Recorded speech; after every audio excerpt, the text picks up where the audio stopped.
Ladies and gentlemen, if we could please come to order. Welcome to the annual 2026 town meeting. If everybody can go ahead and find your seats.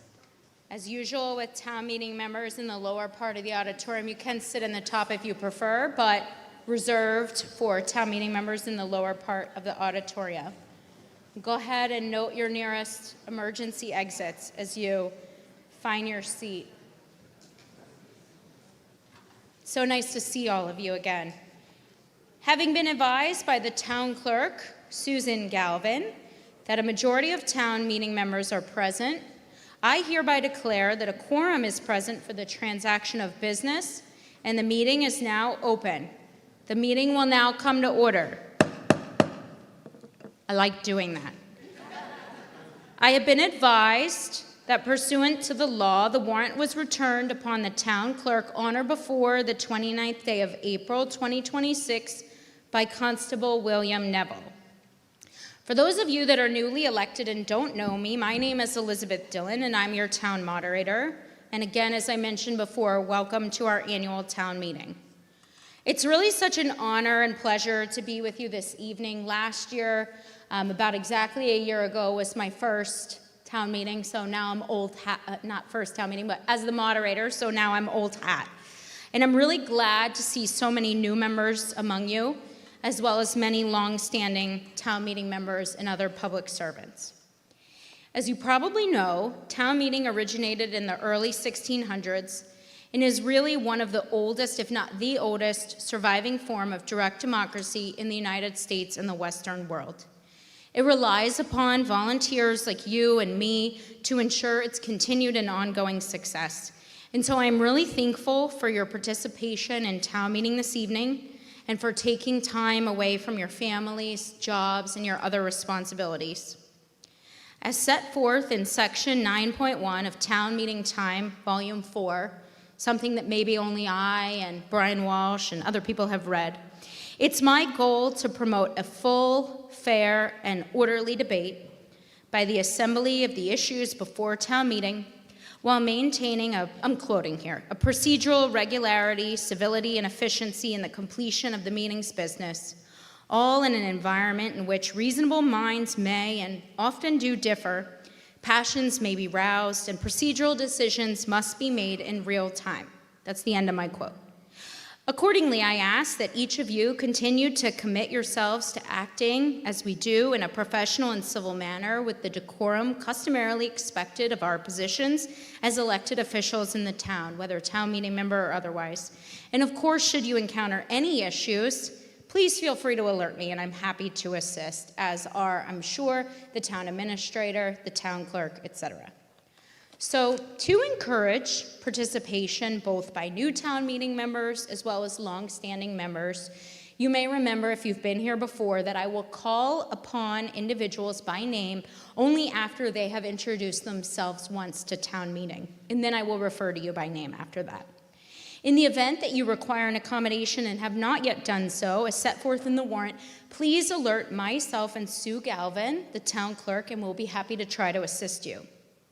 If there are other questions that arise or issues that you would like addressed, do not hesitate to contact me before, after the meeting, during a break, or via my email address, which is edillon@miltonma.gov, and I will endeavor to timely answer your questions or refer you to the correct individual to do so. And once again, I really look forward to working cooperatively with you during our town meeting this year. So, in keeping with our tradition, we'll start our meeting with the Pledge of Allegiance to the flag. Will those of you that are able, please rise, stand, and join with me. I pledge allegiance to the flag of the United States of America and to the republic for which it stands, one nation, under God, indivisible, with liberty and justice for all. And if you're able, please remain standing because we have our wonderful singers from the Milton High School Music Department who will lead us in the national anthem.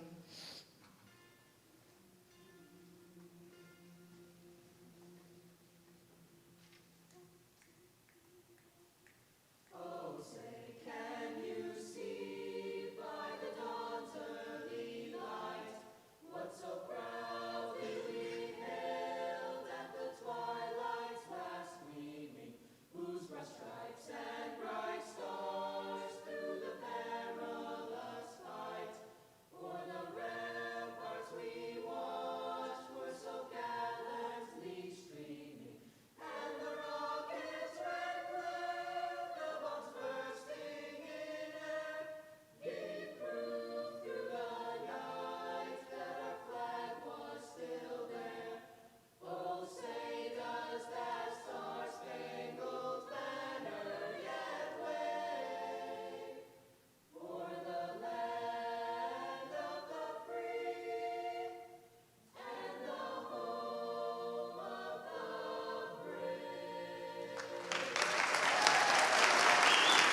Beautiful. Thank you so much. Now, I will kindly ask the town clerk, Susan Galvin, to swear in the members of town meeting. If all the town meeting members can please stand. It's like stand up, sit down, stand up.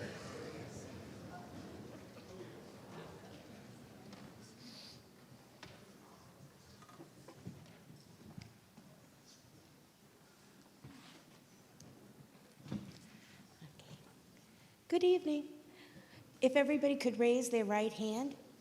Do you solemnly swear to faithfully and impartially discharge and perform all duties incumbent upon you as a town meeting member, to bear true faith and allegiance to, and to uphold and defend the Constitution of the United States of America, the Constitution of the Commonwealth of Massachusetts, and the bylaws of the town of Milton, and to fairly and equitably execute the laws thereof within the extent of your authority and jurisdiction, so help you God?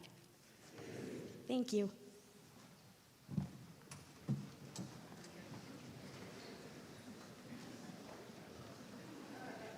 I just want to go ahead and recognize all of the town meeting members who were just recently elected, all of the town meeting members who were newly elected, re-elected, all of our wonderful town elected officials, boards and committee members who were re-elected and newly elected. If we can just give all of those people a round of applause.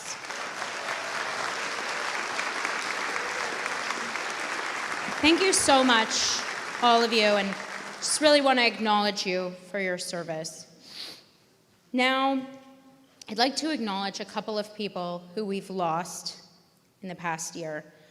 First, I want to acknowledge, and this is at the request of the select board as well, but I want to acknowledge State Police Trooper, Kevin Trainer. Officer Trainer was only 30 years old, and he was just completed 3 years on the force. And he completed his shift at 2 o'clock this morning when he answered a call that resulted in a head-on crash with a wrong-way driver, resulting in his passing. So, may we have a moment of silence, and may Officer Trainer rest in peace.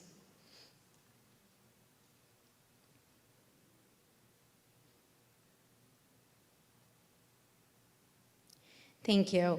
And now I'd like to recognize the loss of former town meeting member Janet Irwin from Precinct 9. Janet Irwin served town meeting for 13 years, from 2011 to 2024. May we also have a moment of silence for Janet, and may she rest in peace.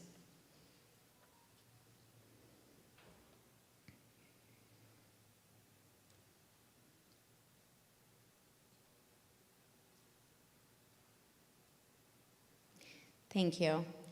And now, I'd like to thank town meeting members with longstanding service to the town. And I'd like you to ask if you could kindly, I know people like to cheer, but if you could kindly hold your applause until the end.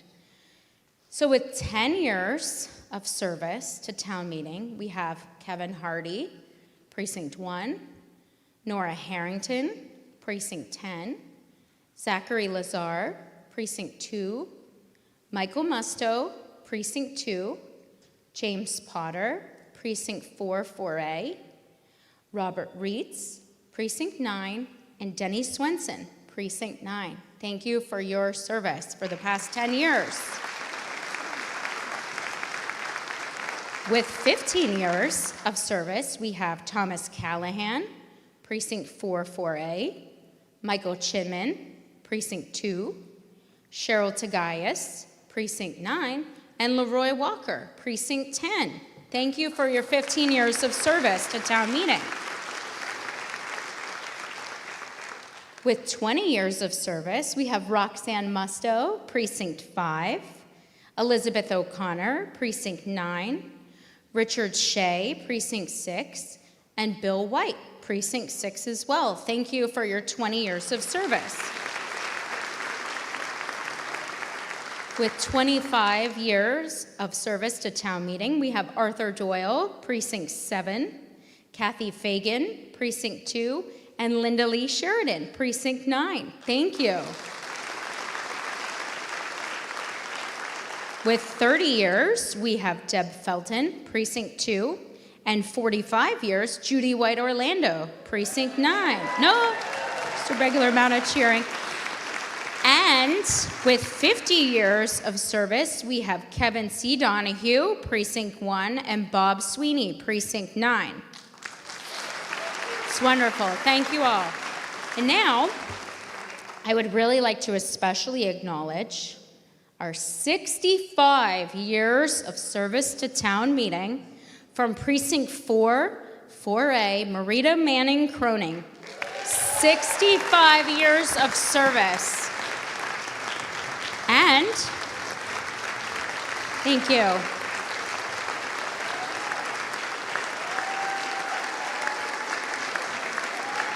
And that's not all.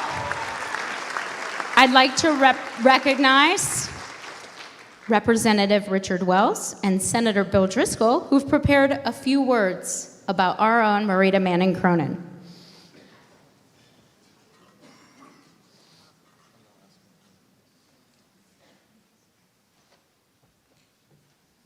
Thank you, Madam Moderator. I'm going to hand this off to Rep. Wells in a second, but I don't even have to ask. I know what the secret is. This morning, I started my day at the top of Great Blue Hill at the Blue Hills Observatory, and on the way up, I witnessed Margarita hiking up Big Blue bright and early. So I know that's the secret to the longevity, and thank you for your service to town meeting.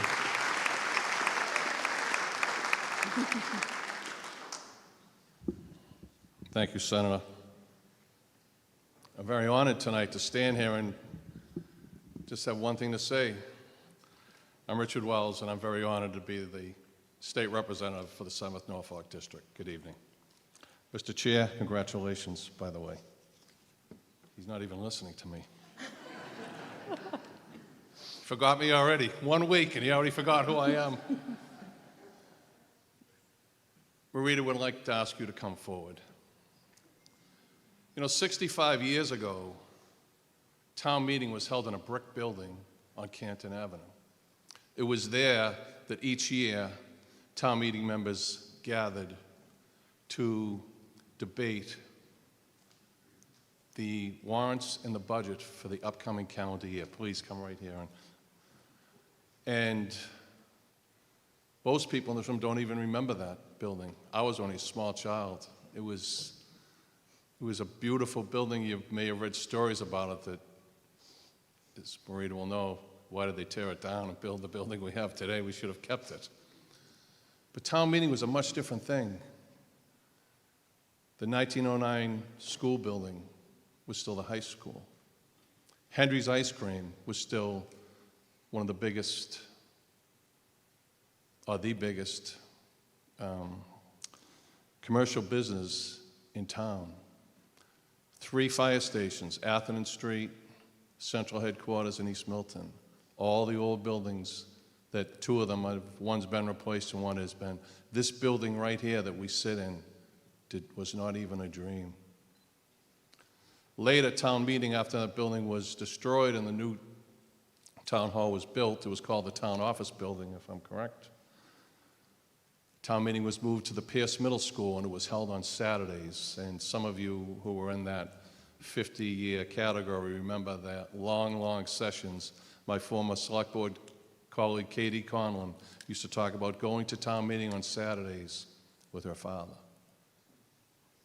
Through all of this, Marita was there. Before the word override or Proposition 2.5 were even thought of, she was there 65 years.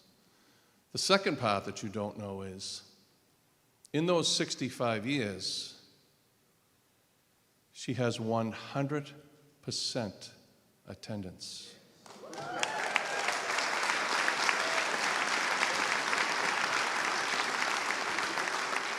How many of us remember as a child, or even your own children today, that morning, that rainy morning, that cold morning, I don't want to go to school, or I don't want to go to this, or I don't want to go to town meeting because it's going to go to 10:35 tonight, and I want to be home to watch a certain show that I love.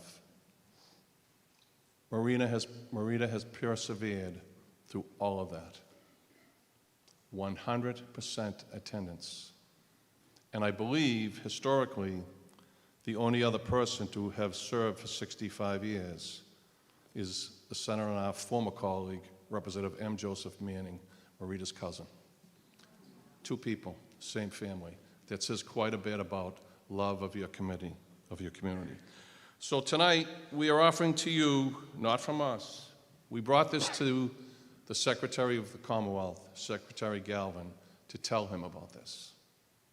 And tonight, we offer to you, on behalf of his office, with great pride and appreciation, to hereby congratulate Marita Manning Cronin in recognition of 65 years of perfect attendance and service as a Milton Town Meeting member. We also extend our most sincere wishes for the future good fortune, continued success in all of your endeavors, given this 6th day of May, 2026 at the State House, Massachusetts. William Francis Galvin, Secretary of the Commonwealth.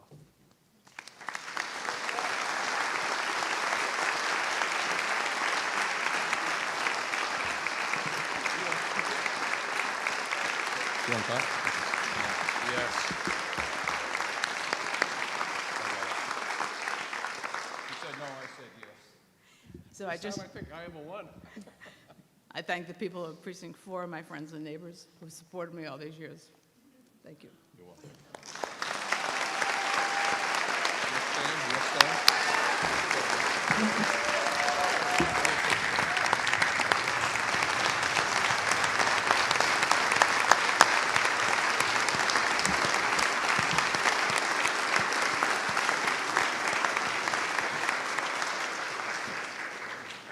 Thank you so much. That was beautiful.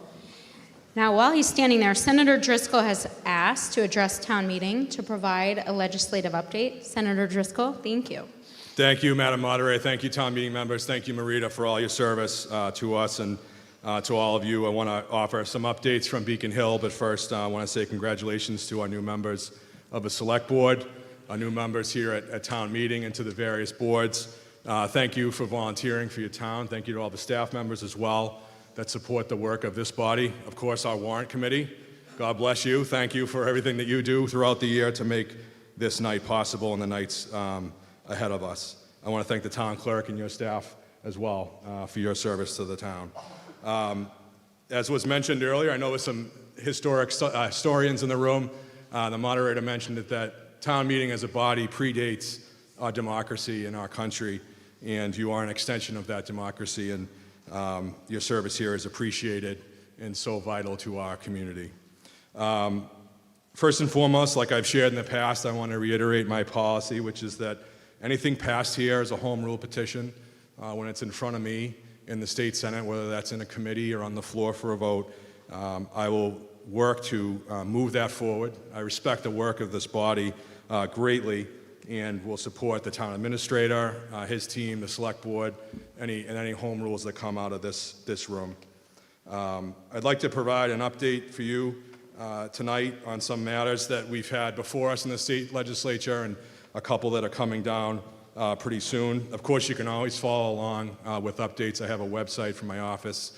It's BillDriscollJr.com. And most of what I'll detail tonight is in close collaboration with Representative Wells, Representative Brandy Fluker Oakley, and of course, federal delegation members, including Congressman Lynch, who you'll hear from tonight as well. We continue to work on issues that affect Milton, the Blue Hills, and beyond, and it's a little bit beyond the borders. It's in Braintree, so I have the fortune and honor to represent Braintree as well as Milton with Congressman Lynch, and we're working on supporting a remote terminal for Logan and Braintree, so the future flying experience could be quite different.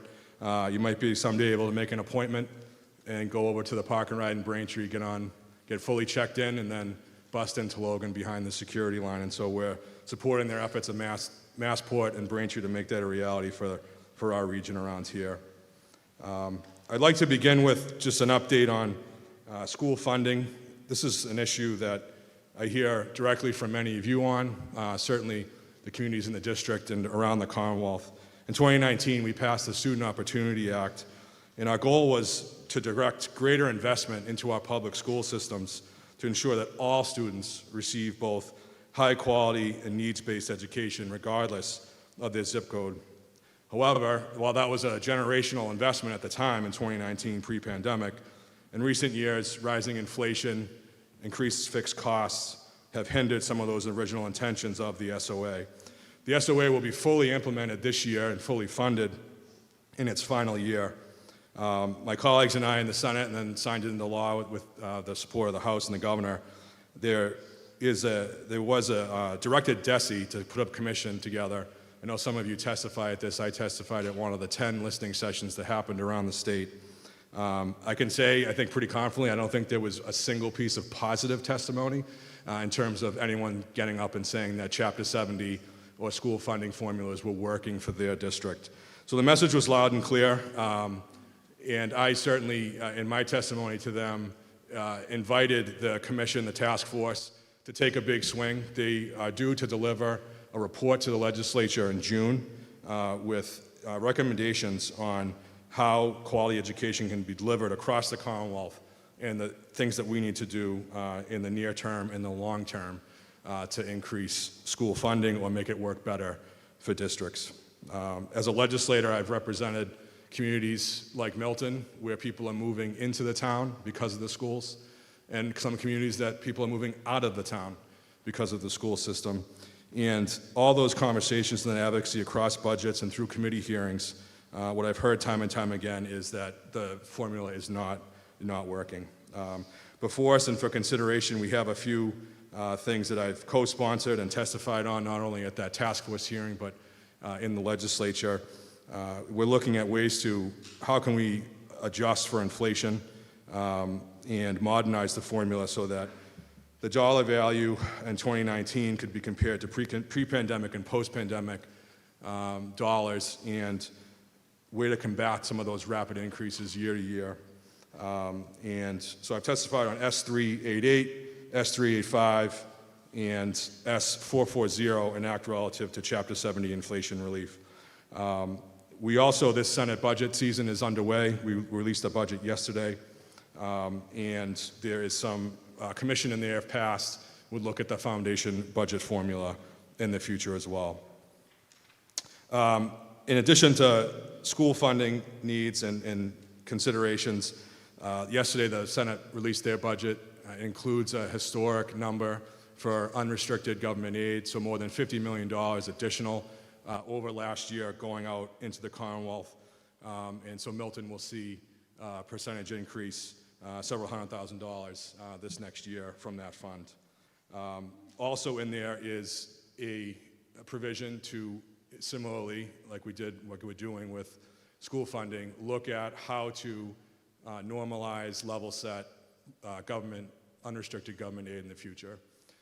There really isn't a formula that can be pointed to with any sense in terms of why one community is getting more than another outside of different patchwork changes that have happened over the years. So again, we're reviewing that. We put in a provision to review that and hopefully come back with more flexible spending for local leaders in terms of how you are spending that money.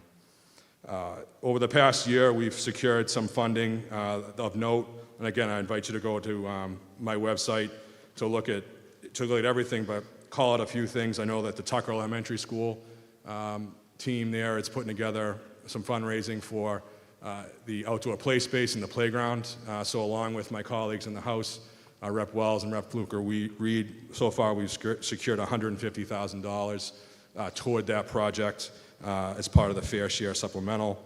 Yeah, it's a big one. Last year in the Fair Share budget, and the Fair Share is the money, this was a ballot question that passed in recent years that puts a surtax on income over $1 million, and it directed at transportation or education projects in particular. $75,000 for Milton traffic and pedestrian safety improvements, particularly at Adams Street and Wharf Street. So this is going into Lower Mills. If you've tried to get out of that intersection recently, you know that it's harrowing. And so we are looking at how to make improvements there in the future as well. You may have noticed if you've been in that neighborhood, finally the first project is underway as part of the Mattapan trolley line renovation project. So there is a new sloped walkway going into the parking lot at the Easy Storage building. And this is the new entrance, or will be the new entrance between now and sometime in August when it's completed for the Milton stop on the trolley line. So this is the first project of hundreds of $1 millions that are going to go into renovation of the Mattapan trolley line that connects Milton, Dorchester, in Boston. So I'm glad to see this long-stalled project is finally moving forward after years of pushing the T to move forward. I think one of the biggest things as it relates to the trolley line as well that I want to point out is, as I know some of you are aware, over the years, any community that is engaged, has MBTA service, receives a local area assessment, it's called. So this is money that is assessed to each town that has MBTA service that pays into the operating fund to the T. The formula has been around since 1918. It's another one of these things that's been a patchwork approach since then. And to give you a little bit of context, if you're not familiar, our assessment from last year was $2.1 million. If you put that beside Quincy's, and you think about the service that we have in Milton, we have proximal access to commuter rail, but not within our borders. We have bus service and we have trolley service. $2.1 million is the assessment that we pay. In Quincy, you have access to ferry, commuter rail, 4 red line stations, bus service. They're at $2.4 million. So I passed in the budget, in a supplemental budget last year, an amendment that was adopted and is now underway with the T Advisory Board, and they're due to report back to us by the end of the year, again, how to modernize the formula for local area assessments. This is really important. We're not alone in this, which is good. Places like Belmont and Arlington are actually, it turns out, paying for service that went away in the 1970s. New Bedford, again, not to pit one community against another, but just to give you an example, if this has been a long time coming, New Bedford just received the extension of the commuter rail, which is great, more than $1 billion investment, their local area assessment. So it's zero because we haven't opened up the books on this issue in too long. And so we're just trying to make sure it's fair and equitable across the board. And so we're eager to receive that report from the T and from the advisory board and to make changes to that in the future. This week, we will take up the PROTECT Act. So the House passed the PROTECT Act, and I know Representative Wells was integral in terms of some of the debate that was happening on this issue. He gave his first speech on the floor of the House of Representatives on this act. This relates to a major legislative package around protecting the rights of Massachusetts residents, particularly immigrants, and young children victims of crimes. I'm proud to be a co-sponsor of this bill. The Senate version, which builds off the work of Governor Healy and the House, is a product of countless conversations with immigrants' rights advocates, government officials, law enforcement stakeholders, residents of the Commonwealth, and our colleagues in government. Part of what this will do when passed, and ultimately will work out the differences between the House and the Senate versions, but ensure that sensitive locations remain places of trust where all residents have the safety they deserve, prohibit state and local law enforcement from engaging in civil immigration enforcement, ban government entities from entering into new 287G agreements with the federal government, so this is with ICE and Customs and Border Patrol, for example, protect residents from direct actions by the federal law enforcement that violate individual protections under the United States Constitution, and prohibit local and state law enforcement from unnecessarily questioning a person about their immigration status or citizenship status during a stop because of their citizenship or immigration status. So these are things that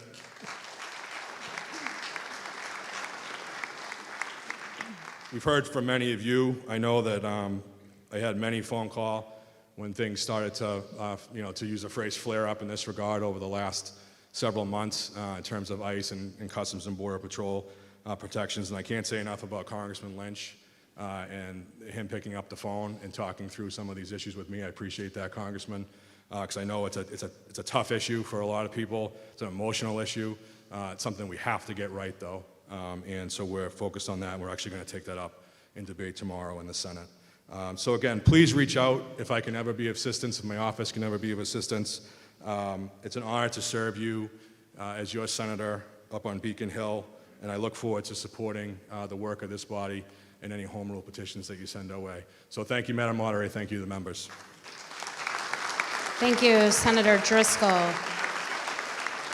And as Senator Driscoll mentioned, of course, Congressman Lynch is here as well. And Congressman Lynch has also asked to address town meeting and provide a legislative update.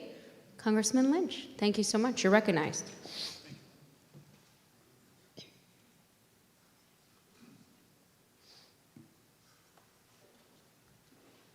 Madam Moderator, thank you very much for your courtesy. I know you have much work to do based on what's in the warrant, so I will try to be brief. First of all, I want to thank Town Manager Nick Milano and the members of the Board of Selectmen. We have a funding mechanism in Washington, D.C.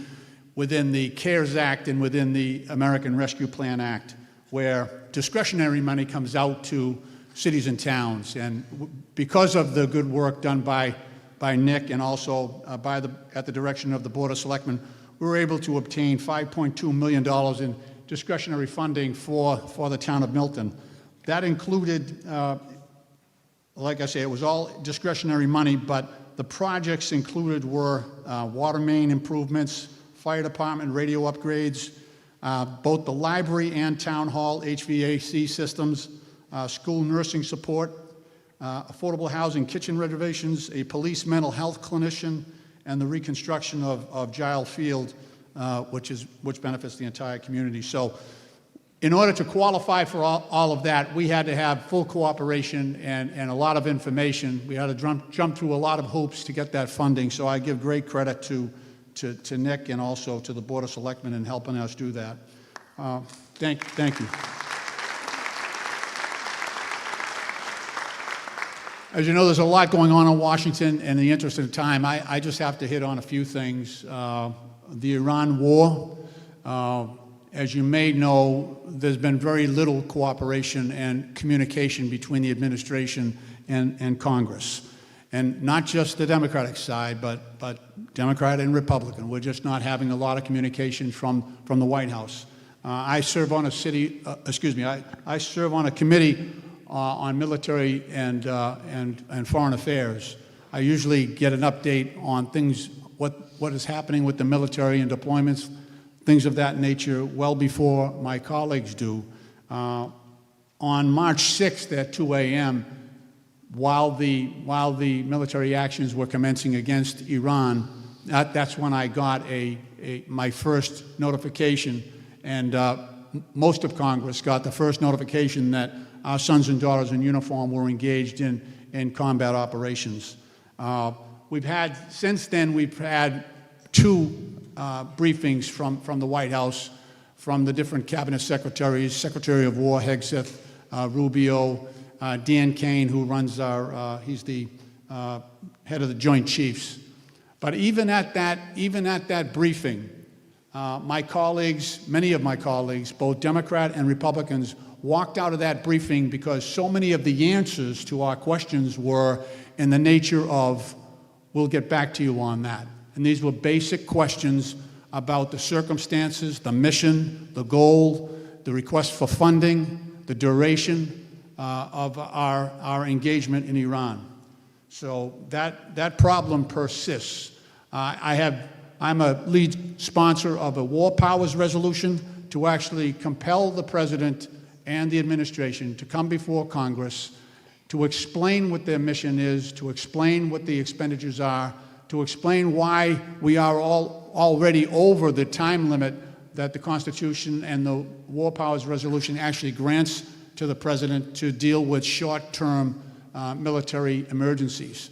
So we have, I think, every single Democratic member on that resolution, and all we need is a handful more, just a few Republicans to actually compel the Speaker to take up that legislation. So we are hoping that as the situation grows more dire, that we may get some support from the Republican members in Congress. After more than 10 weeks of a funding lapse, the Department of Homeland Security funding bill finally went through last week. It had been approved unanimously by the Senate about 5 weeks ago, but only last week would the Speaker take it up, and it passed through. Importantly, however, as Senator Driscoll mentioned, we did not fund ICE. We did not fund ICE so that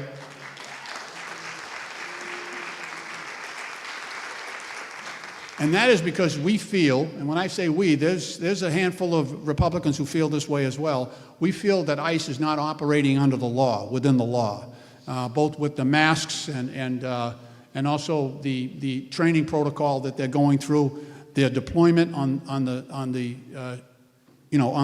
direction of the president is outside of constitutional norms, and so part of the response that we've had to the what we believe are illegal activities on the part of the ICE director and also the White House in general is that we have created what is called a litigation task force, and that is a group of 30 members of Congress, men and women, all Democrats, that when the administration is believed to have transcended the law or a cabinet secretary has acted outside the law, we go into federal district court and compel them to appear and answer those claims. I'll give you two examples of what we did recently. There's actually a website, it's called litigationtaskforce.house.gov, if you want to look at the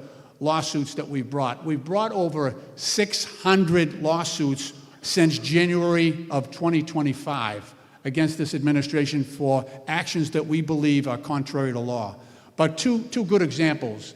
In 2022, under President Biden, we passed a 5-year Veterans Affairs bill. So we funded the VA for 5 years. That was in 2022. So it's not supposed to expire until 2027. That's very common doing 5-year funding bills. However, when President Trump came in January of 2025, he laid off 8,000 workers at the VA. Those were doctors, those were nurses, those were therapists, those were even the people on the suicide hotline laid off. We went to court, federal court, because we had already, under the previous legislation, we had funded that for 5 years. The district court agreed with us. The administration appealed. The appeals court agreed with us. And so we were able to get that funding restored, but it took 8 months so that many of the docs and nurses and employees who were at the VA either took other jobs. We have yet to refill those vacancies that exist at the VA. And in our area, we've got 3 great VA hospitals, Brockton, all in my district, Brockton, West Roxbury, and Jamaica Plain. And so we still have not recovered, even though the funding has been restored. The second example was research money. And we benefit greatly in our area because of the great universities and research centers we have in our area. We approved billions of dollars, over $100 billion for research money, for research of cancer, research on Alzheimer's, research on autism, research on childhood diabetes. When the president came in under the DOGE Act in January of 2025, he cut that funding. He cut it, even though it had been previously voted into law by President Biden. Again, we had to go into court. We had to go into court, district court. We won at the district court level. Again, they appealed it. We again won. He was forced to restore that funding, but that took over a year to get that victory. So we lost many of our researchers who obviously, you can't go a year without work. And so we lost many of those researchers, and it's been very difficult to restart some of these major research operations at our universities and our research centers once you lose those researchers. So that's the fight that we have. And like I said, it's litigation task force milton.house.gov, and we have a tracking list of all the cases that we're bringing. And also, we've had great help from both the ACLU and a group called Democracy Forward that has, there's over 600 cases. So obviously, members of Congress can't do that alone. We have great support on that, in that respect. I do want to thank you for your willingness to take the time and to attend town meeting and to participate. And 63 years, Marguerite, I think that we should have given you a brand new pickup truck or something like that after all those years. But it's an honor, the honor of my life to represent the town of Milton in the United States Congress, and I know that my colleague, Ayanna Presley, who represents part of Milton as well, feels it the exact same way. And we have been joined at the hip, myself and Ms. Presley, on all of this action that I just described to you in Congress. But God bless the town of Milton, and God continue to bless these United States of America. Thank you. Thank you very much, Congressman Lynch. I appreciate both your and Senator Driscoll's willingness to come here and speak with us today. We really appreciate it. Thank you. And now we have an announcement from Linda Lee Sheridan. Linda Lee, you're recognized.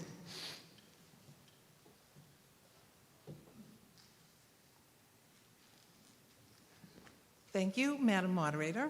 I'm Linda Lee Sheridan, Town Meeting Member from Precinct 9.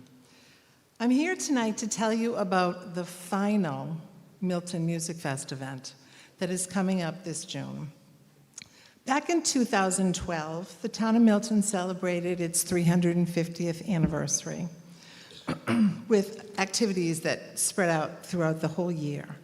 However, one event in particular really stood out that year, and that was a parade that traveled all around town and ended at Milton High School with a band concert on the football field and fireworks that night.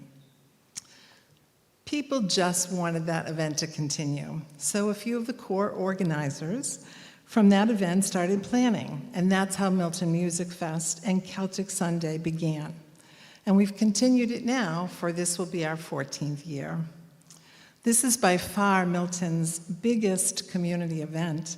It's estimated we've hosted over 100 different performances from bands and local artists, and approximately 60,000 people have participated with generations of families and neighbors in attendance. It really seems only fitting that this wonderful event that started with Milton's 350th should come to a conclusion to mark the 250th birthday of our nation.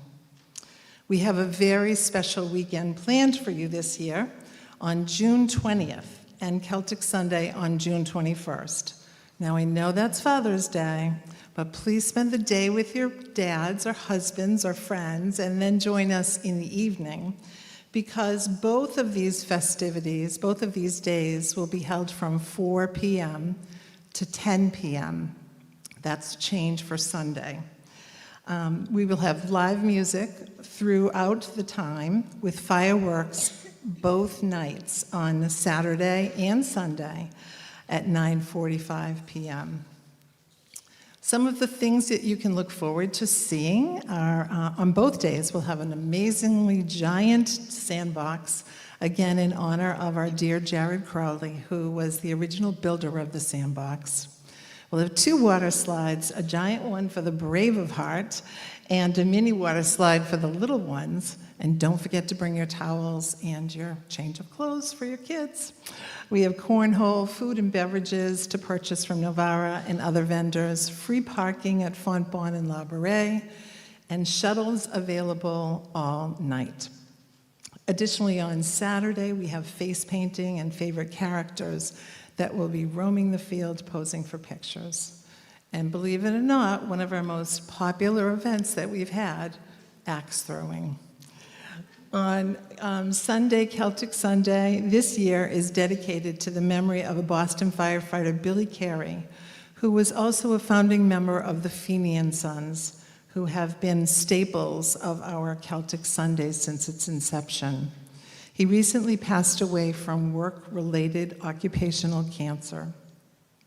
Beginning at 5 p.m. on Sunday, we'll have a fire truck parade in his honor, and fire trucks from across the region will travel over Milton Hill from East Milton past Hutchinson Field into Lower Mills. Bobby Brooks and John Costello, two of Boston's best-known Irish DJs, will be on the stage, and we'll also have a trad tent with traditional Irish music throughout the evening. So with the addition of the second night of fireworks, I guess you could say we're going out with a bang. Our mission has always been to keep this event 100% free for our community, so there are no barriers and everyone can enjoy. This event would not have been possible without the Copeland Family Foundation and their enormous generosity over the years, and to local businesses who have supported us as well. You'd be shocked to see how expensive this event is. Special thanks to all of the town departments: fire, police, DPW, Parks and Rec, Board of Health, Auxiliary Fire Department, schools, and consolidated facilities. Please open your calendars on your phone now and save the dates of June 20th and 21st.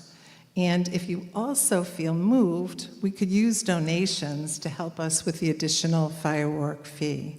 We accept Venmo at We Are Milton.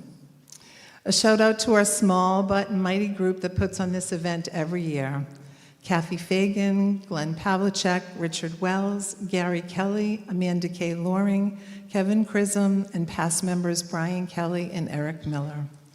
As you can tell, we're a small working group, and this year in particular, we're asking for your help. Setup on Friday is from 10 to 2, and we need help cleaning up the field after the fireworks on both Saturday and Sunday nights. And as we will pack up on Monday morning from 9 a.m. to 1 p.m., many hands make light work. And if you can help us, please reach out to any of the committee members or just show up. Updates on the bands and all general information can be found on our website, wearemilton.org. And we sincerely thank you on behalf of the committee for your support these last 14 years of making memories in Milton. We hope you can join us this year. Thank you. Thank you, Linda Lee. I personally will look forward to the axe throwing. That sounds wonderful. I'm very good at it, actually. So a few preliminary matters.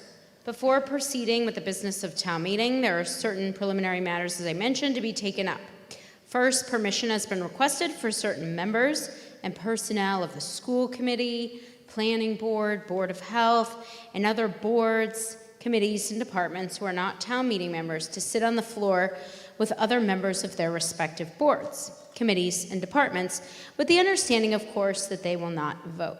Hearing no objection from the body, such permission will be and hereby is afforded. Thank you. Permission is also hereby granted to Milton Access Television to televise these proceedings.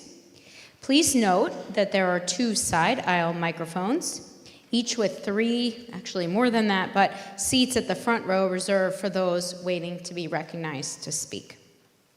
Please also note that as set forth in Rule 7 of the warrant, the relevant Massachusetts general laws, the bylaws of the town of Milton as applicable, and town meeting time 4th edition shall be the official rules of this meeting. Town meeting members interested in the procedural rules are advised to purchase or check out from the library a new copy of town meeting time. As I mentioned last year, many of the rules in the 4th edition have changed from the previous 3rd edition. And again, there's a very helpful appendix at the end detailing the differences between editions 3 and 4. Where there are any such changes, please just remember that the applicable rules are the 4th and not the 3rd edition. The rules of the procedure of this meeting have been summarized by me in the warrant, copies of which have been made available by mail to town meeting members at Town Hall, online, and in the front of this room, and therefore I will not review them in detail. As these are the rules summarized in the warrant and provided in advance to town meeting members, barring any objection, hearing none, these are the rules of this meeting. As a reminder, This meeting shall use the electronic voting system established by the prior town moderator and the town meeting. And accordingly, no voice vote shall be held unless is otherwise indicated by the moderator, which I don't anticipate. Rather, the vote shall be displayed as recorded by the electronic voting system. In the event that 7 members stand in their place, I will display the results of the vote by the town meeting members' names. Time will be given for members to stand. And because I'm very focused on accessibility, if you've noticed, should there be any issues with standing, just let me know. As a further reminder, as I mentioned, there are microphones made available to you on each of the sides of the front of the room, as I mentioned before, with seats reserved for individuals waiting to speak. If you're not a town meeting member and you wish to speak, please inform me in advance, and permission may be granted to registered voters of the town only. Please do not use the podium microphone over there in the center of the room without advance permission. That's primarily going to be reserved for people giving presentations. Please note at this time, and pursuant to Rule 14 of our warrant, speakers are strictly limited to 10 minutes without prior consent by the moderator for additional time, which is largely reserved for town employees and members of the boards and committees providing presentations. I will keep the time, and questions may be directed to the moderator. You also don't need to use all 10 minutes. That's up to you, though. We have in place, as I mentioned, electronic voting. Mr. Mallett, the town's IT director, will operate the electronic voting system. At the conclusion of an article's discussion, rather than calling for a voice vote, I will call for an electronic vote, again, unless is otherwise indicated, which I don't anticipate. All those in favor of the motion shall press the yes button, which you can see is 1 or A. All those opposed shall press the no button, which is 2 or B. And if you're in abstention, you can press nothing at all, or should you choose, press abstain, which is 3 or C. Please don't press any other button other than yes, no, or abstain. You will have 45 seconds to vote. You may change your vote at any time during the 45 seconds. At the end of the 45 seconds allotted, I will announce that the vote has been closed and the results shall be displayed on the projector right there. I will read both the percent and the numerical vote count so that the town clerk may record them for the record. Where the required vote is a 2/3 vote, which I'll let you know ahead of time, I will announce whether the 2/3 threshold is met. And as is customary, I will include only the yes and no votes in the vote total. So, everybody's favorite part, we're now going to have a test vote for the electronic voting system. If anybody has any questions, please let me know. And the question, I always look forward to this part because Mr. Mallett comes up with very funny examples. Did you watch Star Wars on May the 4th be with you this week? Again, yes is A or 1, B is no. You could press 2 for no as well, and C or 3 is abstain. We're going to have 45 seconds. If you do not see your clicker light up or you have any issues with the technology, please come up to the front stairs or raise your hand and let Mr. Mallett know. After the 45 seconds, we're going to go through the list, and you please check your name and the vote. And again, if there are any issues, please come to the front if you're able, and Mr. Mallett will assist you. If you're unable to come to the front, just please raise your hand. Thank you.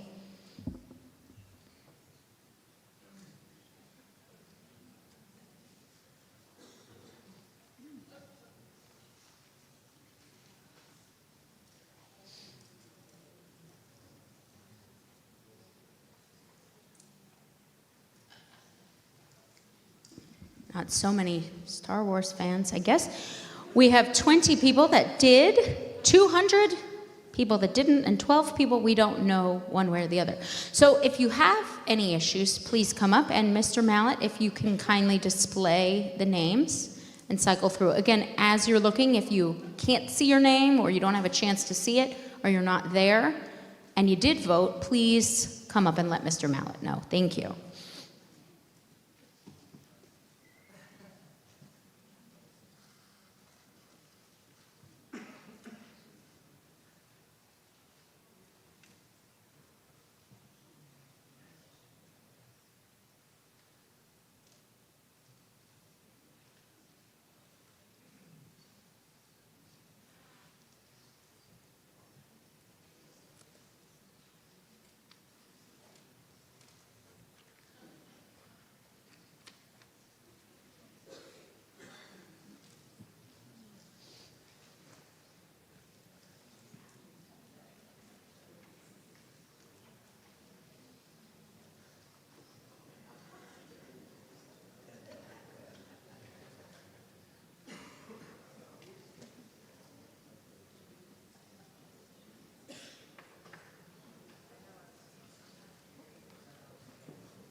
always learn so much about people from these questions, you know? Just really check on your friends here.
Wonderful. So if your vote was incorrect, or you didn't see it, or yours didn't light up, please go up to the front and see Mr. Mallett.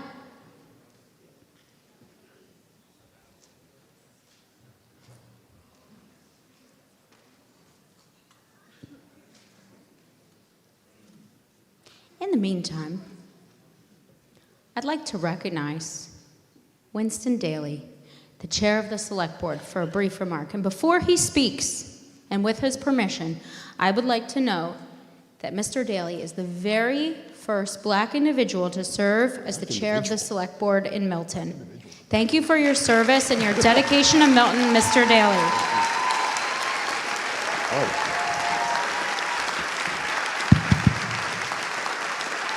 All right. Thank you. A little different standing up here tonight, but thank you all, and good evening. Before I continue my remarks, I just want to acknowledge a lot of folks and the work that they've done.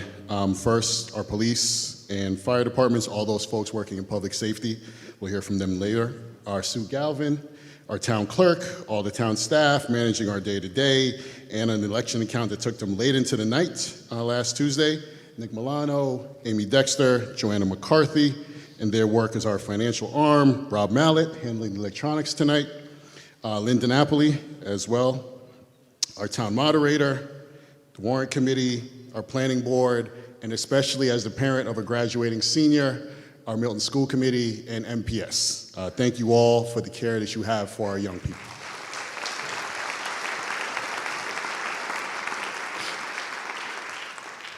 I also want to take some time to welcome our newest select board members. First, John Driscoll, who was elected in the fall.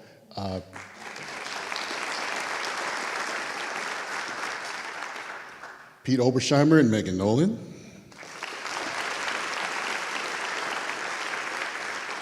And for all three of you, I want to give you a reference point. 1 year ago, when I was elected, I had long hair and perfect vision. And so understand, we do a lot of work on this board.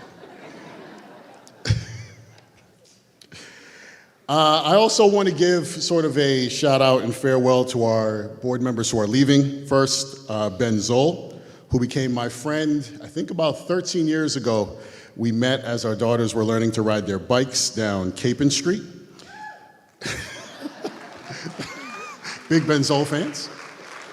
All right. Ben has always been a well of encouragement for me. He encouraged me to run, and during his time on this board, he is someone who has modeled really being steadfast in your beliefs and standing up for your belief in. So thank you, Ben, for your time here on the board.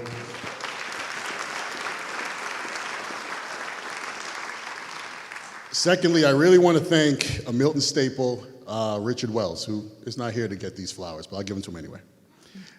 In one of our last meetings, Mr. Wells remarked that this year is the first time in 60 years that a Richard Wells will not be employed by the town of Milton. That kind of struck me and gave me pause to think about a family who has given 60 years to this town and has passed on 60 years of the concept of serving. And so I will paraphrase something I've heard Mr. Wells say many times. What we do here is all about the 02186. And so thank you, Mr. Wells, for your time and your service, not only you, but your family as well.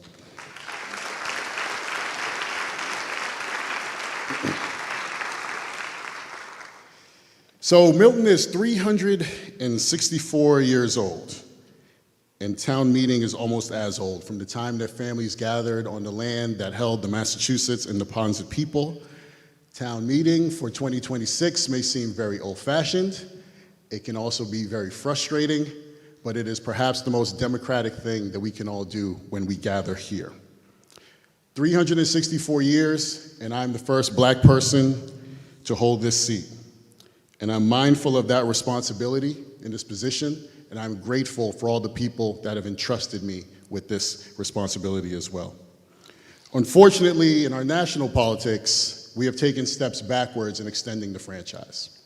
But I know that here locally, we ensure that every vote counts, and we make space for everyone's voice to be heard.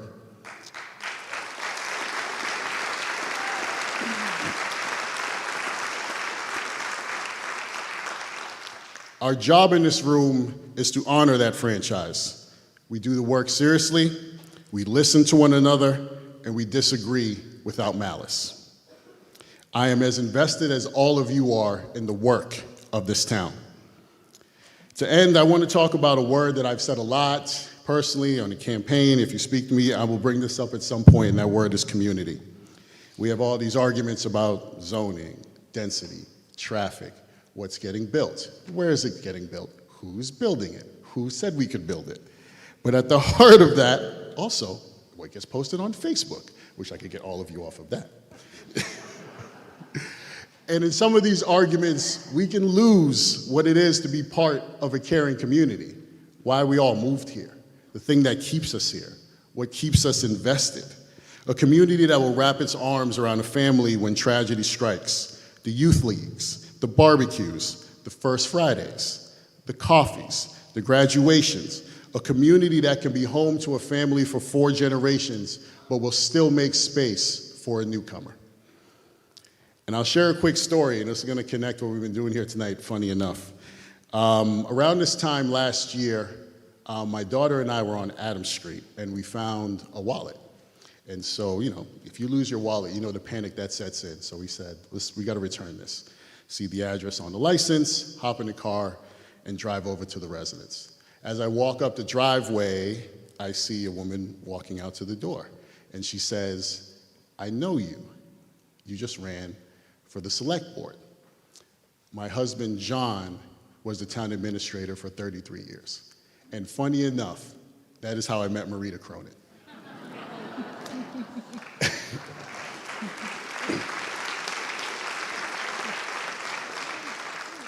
I had no idea she was going to be honored tonight when I decided to write that story. But Mrs. Cronin, serendipity finds us together again, I think, tonight. Because that moment of 5 minutes of me bringing her back her wallet, and then a week later, she drove to my home and left me pastries and milk from Thatcher Farm, are the kinds of moments that build community. And it is a big part of what we do here. So I welcome you all as neighbors to this year's town meeting. I thank you all for putting yourselves forward, not only for the scrutiny, but the hours you will dedicate to this work and the impact that you will have. And so thank you all, and let's have a good town meeting.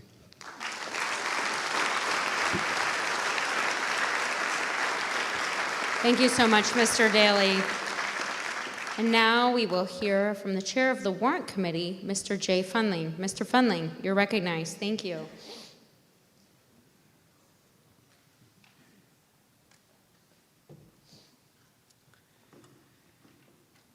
Thank you, Madam Moderator.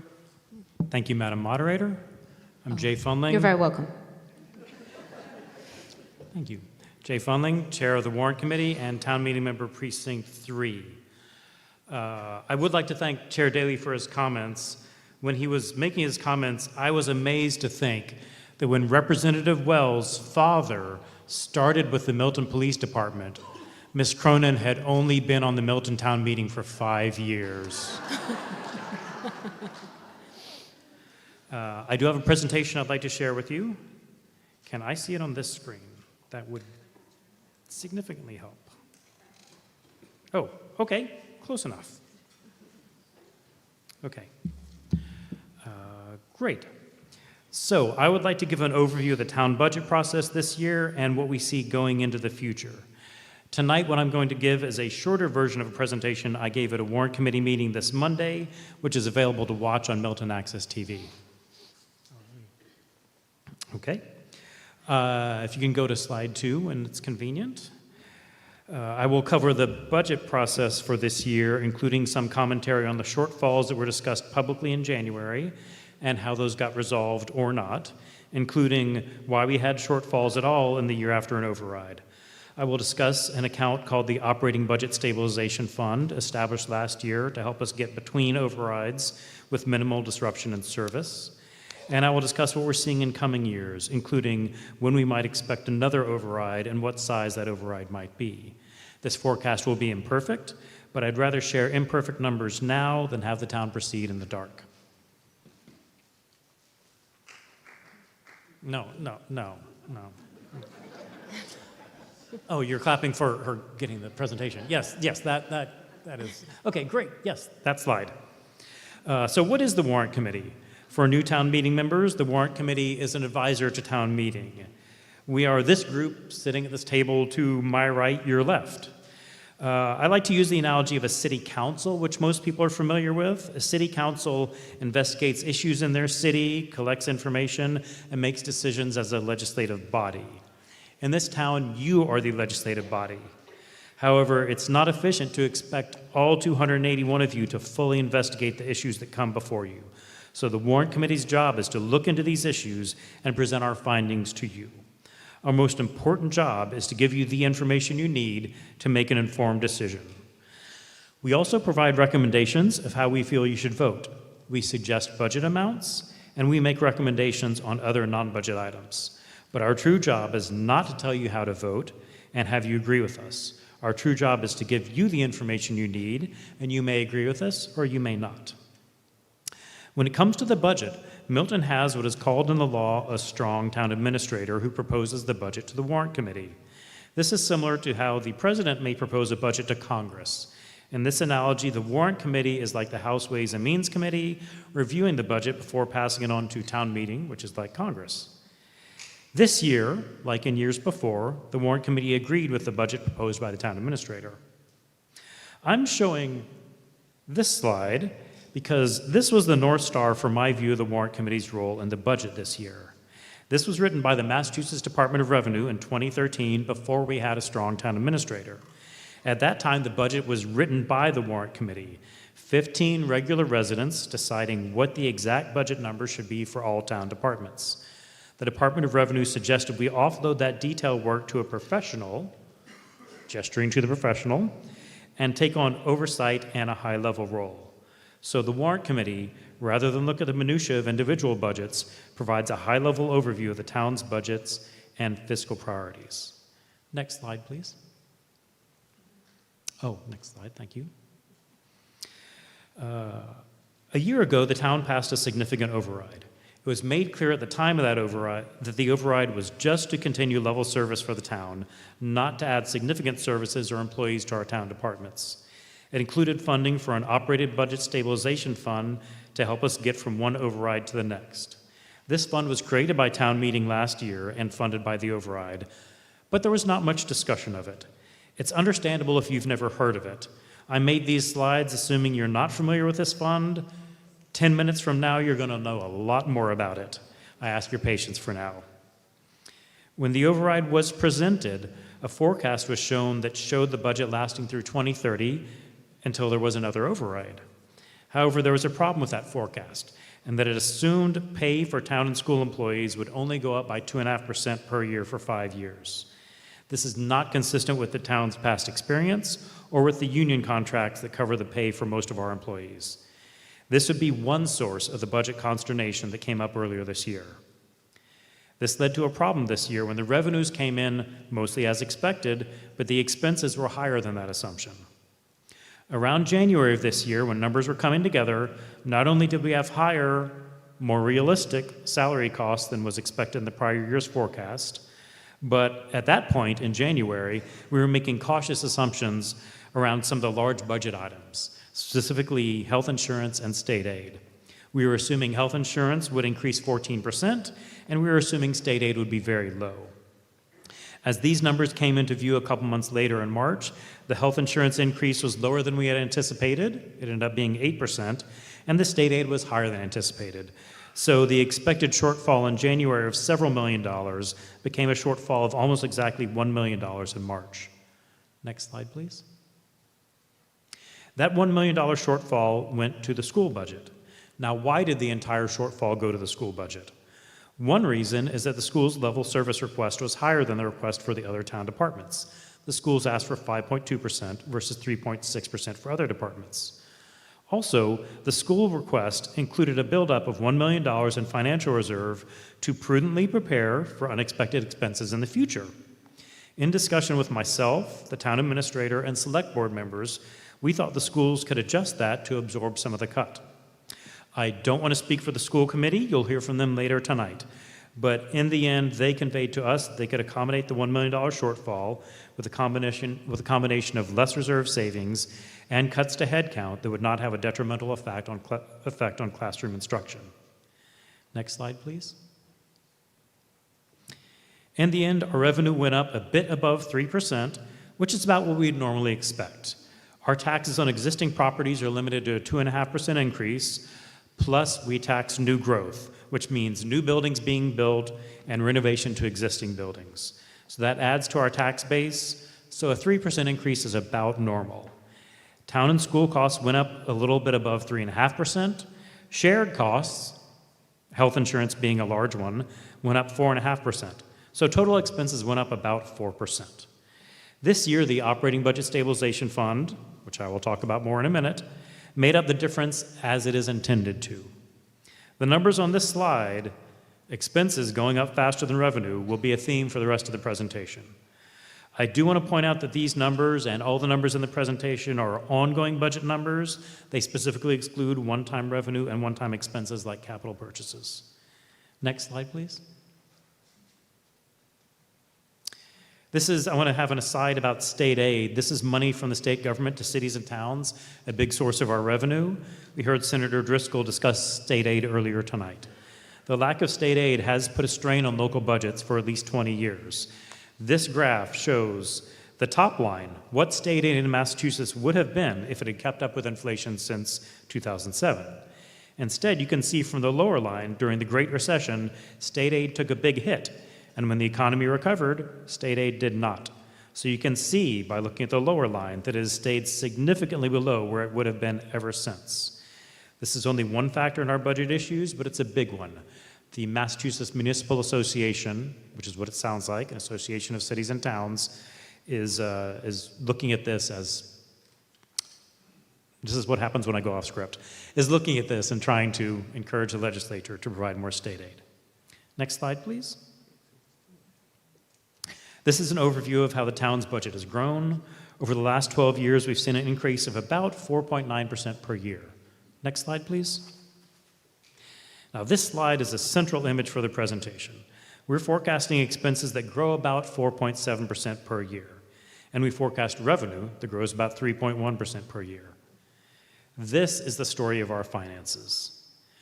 This is why we need periodic overrides. They may be delayed, they may be managed, but they cannot be avoided. We can and will look for more efficiencies.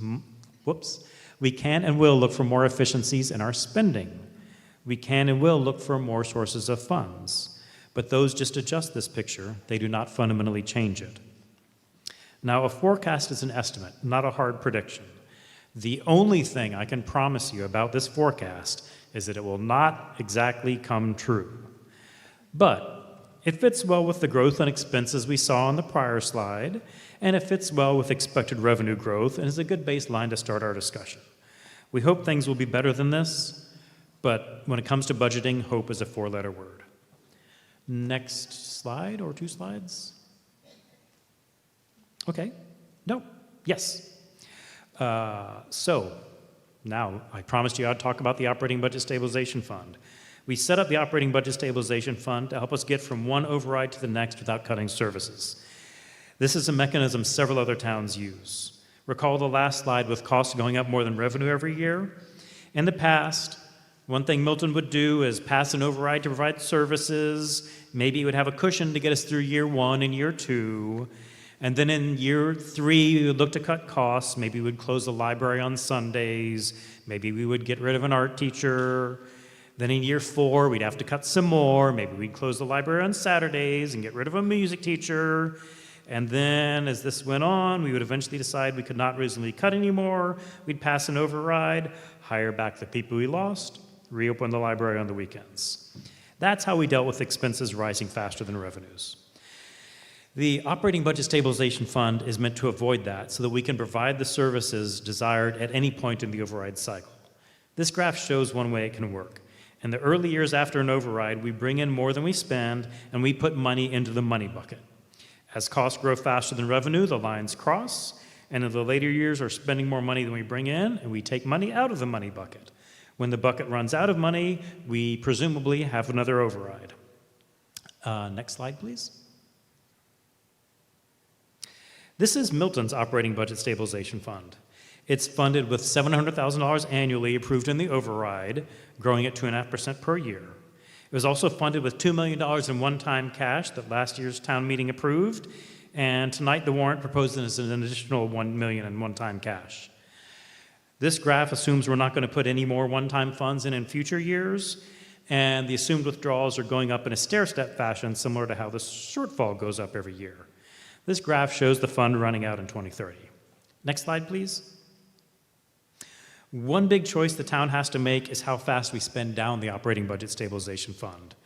We can't put off this decision because it's a big determinant. This is a big determinant in how much of the Operating Budget Stabilization Fund we will have in the FY28 budget that we put off next year. I'm going to go illogically from right to left. Stick with me. If we want the fund to last through 2030, we would expect the budget we vote on next year to have $1.4 million from the Operating Budget Stabilization Fund in it. If we shorten that time, we can pull more out. If we want it to last till 2029, we would expect the next budget to have $2 million from this fund in it. Or if we want it to last only until 2028, the next budget could have $4.4 million from this fund in it. I'll say more about all 3 of these options in a minute, but the main point of this slide is that making a decision about how long we want the Operating Budget Stabilization Fund to last has a direct impact on the budget we will make next year. So this is not a decision we can put off for years. It's not even a decision that should wait till next spring. It should be made in the summer or very early in the fall before the budget process starts. The Warrant Committee is happy to advise on this decision, but it would be best if the Select Board makes a decision on a key policy like this for the town. And I should say, I fully expect any decision made before the budget process starts will have flexibility, but we should start with a target. Next slide or 2. Okay. A couple comments about the forecasts you're about to see. This town will have other financial pressures in coming years. We expect to renovate or build a 3rd fire station, and we may be building a new school. These forecasts do not include these significant factors. Also, as I said before, these forecasts exclude one-time revenue and expenses. Next slide. Okay, as I said a few slides ago, a key question is how long we expect the Operating Budget Stabilization Fund to last. This slide uses the OBSF payout pattern we saw a few slides ago. It lasts until 2030, and presumably the town would then vote on an override in the spring of 2030, 5 years after the last override. I know it might be hard to see details from your seats. Red is bad. With the expected growth in costs and revenues, this is just not enough. We'd be falling behind by $2.5 million in FY28, growing to a shortfall of $6.4 million in FY30. To put this in perspective, to use round numbers, let's say an employee costs $100,000 in salary plus benefits. Very round numbers to make the math easy. then we would have to reduce town services by the equivalent of 25 employees in FY28, growing to 64 employees in FY30. Now, if this actually happens, not all the savings would need to come from layoffs, but that gives a sense of the scale of services reduction that we would be facing. This does not seem to be a situation where the town could expect to provide the services the residents expect, and therefore the warrant committee did not examine this scenario further. Next slide, please. If we want the operating budget stabilization fund to last through 2029, we can spend it down faster, providing more funds. There would presumably be an override in spring of 2029, 3 years from today, 4 years from the last override. This does lead to shortfalls below the level service budget. Town and school departments would take a hit.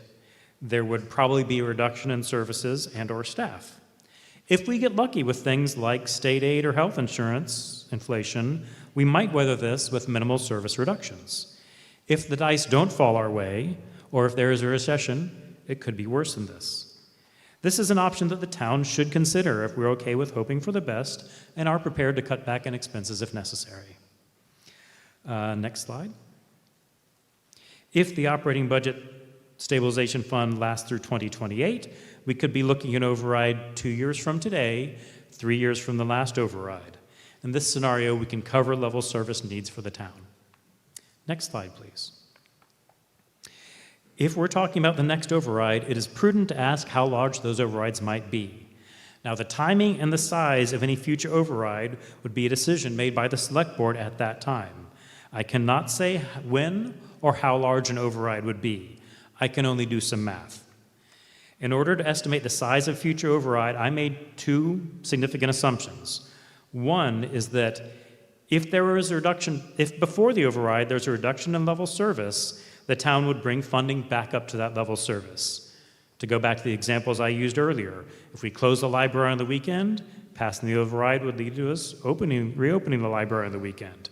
If we lay people off, passing the override would lead to rehiring those positions. That's an assumption I'm making. The second big assumption is that any override would include funding for an operational budget stabilization fund to carry us 4 or 5 years into the next override. I know this picture doesn't make sense, but I'll use it to show how the override is built in the next few slides. Let's go to the next one right now. To build the override, first we need to increase the prior year's revenue to cover that year's expenses. We need to increase the revenue to cover the amount that came from the operating budget stabilization fund, which we've now exhausted in this future scenario, and make up any shortfalls from the prior year. Next slide, please. We would then need to increase the tax revenue to reflect the growth in expenses for the next year. And the next slide. And then finally, if we remember the picture of the money bucket earlier, we want to fund the new operating budget stabilization fund in the early years so it can carry us through to the next override. A question we'll have to answer is how long we want that override to last. Overrides that last 4 or 5 years are the options that I've examined. An override that lasts longer will also cost more upfront. Next slide. No words or numbers, but here's the full picture with an override increasing our revenues and funding an OBSF in the early years and drawing from that operating budget stabilization fund in later years. Next slide, please. If we do all that math, here's what we get. I'm showing options of overrides that'll last either 4 or 5 years until we need another one. If we wait until 2030, it seems we would have catastrophic budget shortfalls, so I did not do a calculation for that option. If we have an override in the spring of 2029, we could expect some budget shortfalls for 2 years before then, and then if we want an override to last 5 years, it would be approximately $14.5 million. If we want it to last 4 years, it would be $13 million. If we have an override in the spring of 2028, we could cover our level service budget until then, and then if we want it to last for 5 years, it would be $11.5 million. If we want it to last 4 years, it would be $9.5 million. Remember what I said earlier about the forecasts. This isn't what would really happen, but this is my best guess to guide the town for looking forward into the future. And of course, any future override would actually be determined by the select board at that time. Next slide, please. Okay, here are some ways the forecast could change. They could change for the better or for the worse. I'm almost as worried about being too cautious as I am about not being cautious enough. I don't want to be the boy who cried wolf. Health insurance. I'm assuming 8% health inflation. That's what we're looking for next year. For the long term, for several years, this is probably too high, but we don't know what it'll be in the short term, so I'm using the most current number we have. State aid. There are groups lobbying for more state aid to cities and towns, but if we have a recession, we might expect state aid to reduce as it did in the last one. Free cash doesn't directly help the operating budget, but a windfall could provide money to the operating budget stabilization fund. Shortfalls in free cash might mean we choose to spend on one-time expenses from the operating budget. New growth, which I mentioned earlier, it adds to the tax base. We have several large buildings in progress, halfway through being built in town right now. As they're completed, that should add more to the tax rolls, but once those are done, it might slow down. One factor is employee behavior. So much of our budget is driven by town salaries. If high-paid, long-service employees retire and are replaced with lower-paid new hires, that can have a big impact. The final line is commercial development or pilot payments. These do get a lot of attention. These can help, but I would caution that before we think of these as solutions, I would encourage anyone to do some calculations to see how much they will help. They can generate funds, but I have yet to see something that makes me think it can change the underlying reality of our expenses growing faster than our revenues. Next slide, please. Some issues that the Select Board will need to consider when making a future override decision. How many years do we want the override to last? I already mentioned that. But also, all the numbers I've talked about tonight are looking at level service. We're getting the same number of employees, same level of service that we're getting right now. Does the town want level service? I don't know. The Warrant Committee is not a political body, and that seems to be a political question. But we can say that many departments in town could provide more services that would be enjoyed by the residents. Police, fire, DPW, library, council on aging, obviously the schools, all could provide more services to the people who live here with more funding for additional employees or programs. This is something a future Select Board should consider when setting an override amount. Next slide, please.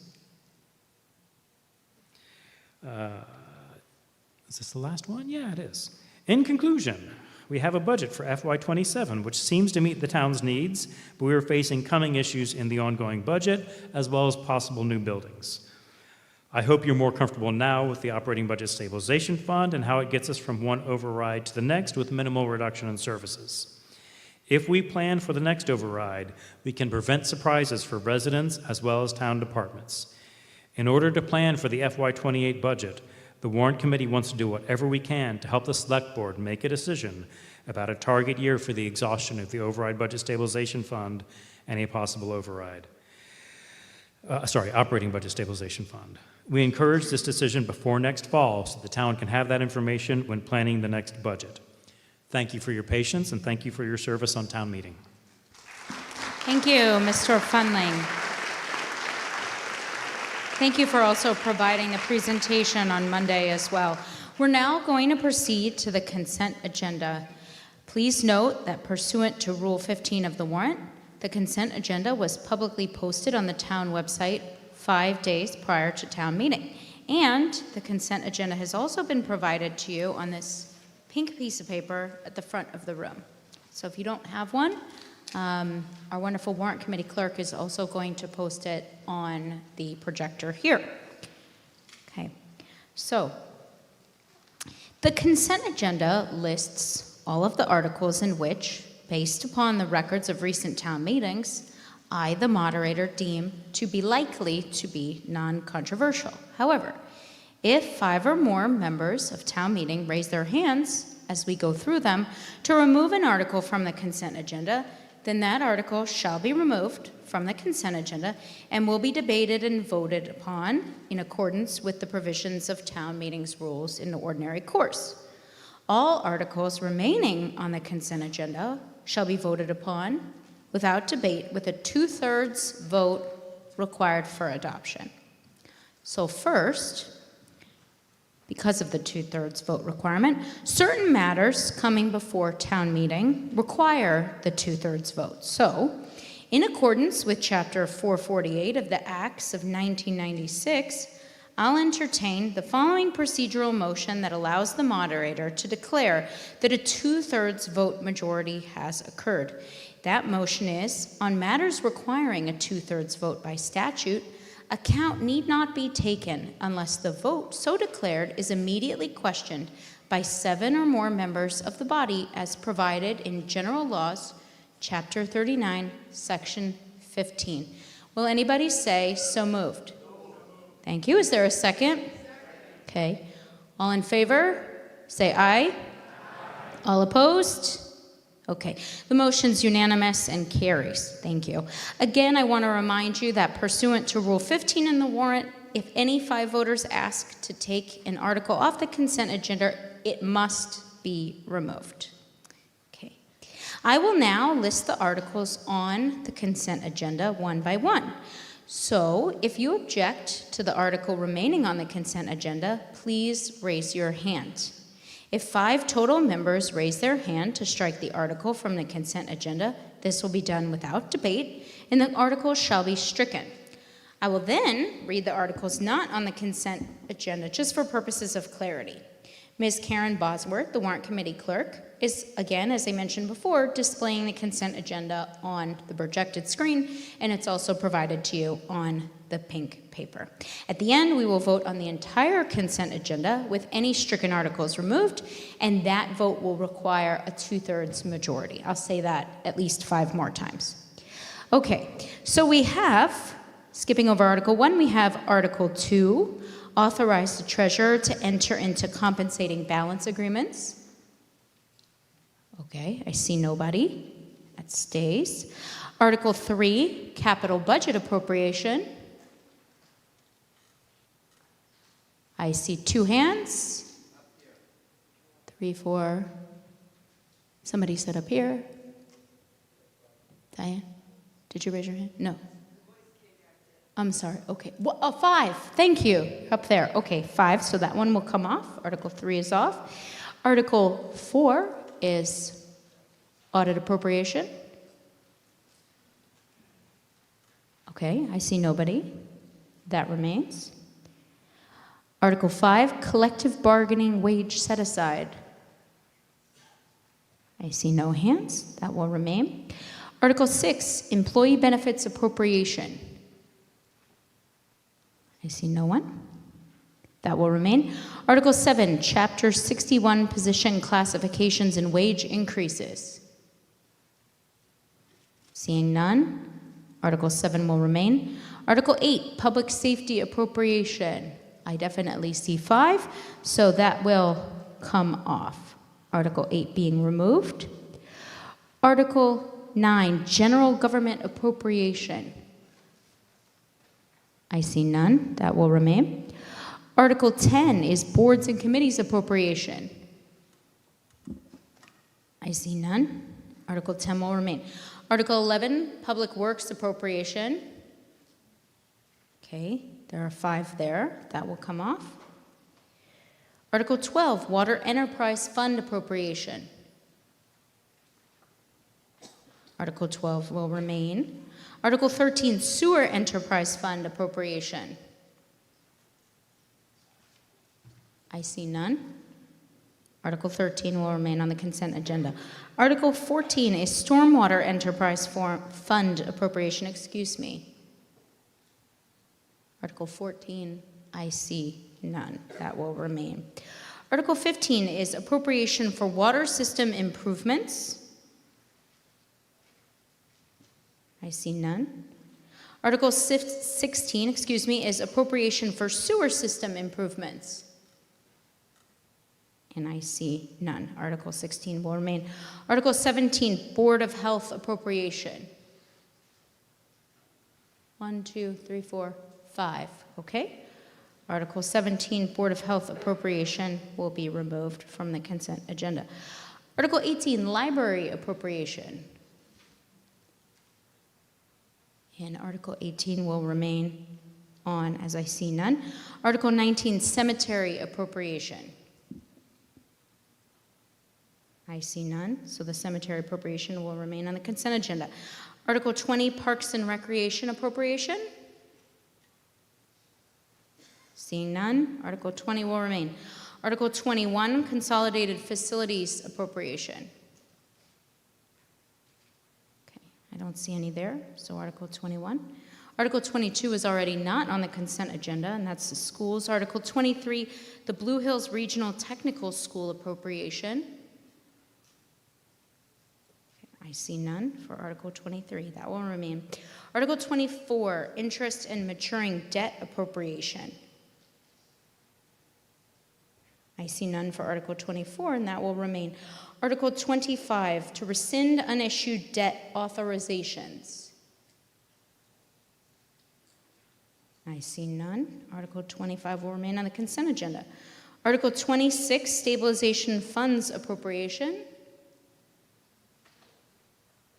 I see no hands. Article 27, Reserve Fund Appropriation. And I see no hands there. Article 28, Authorize Revolving Fund Expenditure Limits. I see no hands, so Article 28 will remain. Article 29, PEG Access Enterprise Fund Appropriation. 1, 2, 3, keep them up, 4, 5, 6, okay? That's 29, and that will come off. Article 30, Community Preservation Committee Funds Appropriation. I see none. Article 31, Community Preservation Committee Projects Recommendation. I see one and only one. Okay, that one will stay. I'm sorry, raise them again. Oh, you're in the back, I'm sorry. 1, 2, 3, 4. Okay, 1, 2, 3, okay, 5. All right, great. So that one will come off. Article 32 was already off. Article 33, authorize the select board to accept, abandon, or relocate easements. And I see none. Okay, perfect. So, it's wonderful. Thank you so much for doing that. And these are the articles that will remain on the consent agenda. If you'll bear with me. Article 1, hear the report of town officers. We removed Article 3, capital budget appropriation. We removed Article 8, public safety appropriation. Article 11, public works appropriation. Article 17, Board of Health appropriation. Article 22, schools appropriation. Article 29, PEG Access Enterprise Fund appropriation. Article 31, Community Preservation Committee Projects recommendation. Article 32, Community Preservation Committee borrowing authorization. Article 34, accept the provisions of Mass General Laws, Chapter 60, Section 15B, the Tax Title Collection Revolving Fund. Article 35, accept the provisions of Mass General Laws, Chapter 59, Sections 22I, and Massachusetts General Law, Chapter 59, Section 5C and a half. Article 36, appropriation for the design of an addition or renovation to the Atherton Street Fire Station. Article 37, authorize the Select Board to enter into energy credit agreements. Article 38, authorize the Select Board to enter into pilot agreements for renewable energy facilities. Article 39, authorization of lease, power purchase agreement, and land transfer for solar storage at the fire headquarters and town hall. Article 40, the same, but with respect to the Milton Public Library. 41, the same, but with respect to the Milton Animal Shelter. And Article 42, zoning bylaw amendment. If I missed any, I don't think I did, but if I did, let me know. Otherwise, we will vote. Yes, sir, you have a comment. I do, Madam Moderator. Leroy Walker, Town Meeting Member, Precinct 10. Now that Article 11 has been removed, I would just like to request that when that article is discussed, that the Director of Public Works also provide a detailed discussion of the roads and repair maintenance plans for the town over the next 3 to 5 years, including specific streets. Thank you, Mr. Walker. Thank you. Thank you, Mr. Walker. Okay. So, we will now vote on the consent agenda. If anybody has any questions about what remains on the consent agenda, let me know. All those in favor of the consent agenda, this must be a 2/3 majority vote in order to pass. Press 1 or A. If not, press 2 or B, or you can abstain by not pressing anything or pressing C or 3.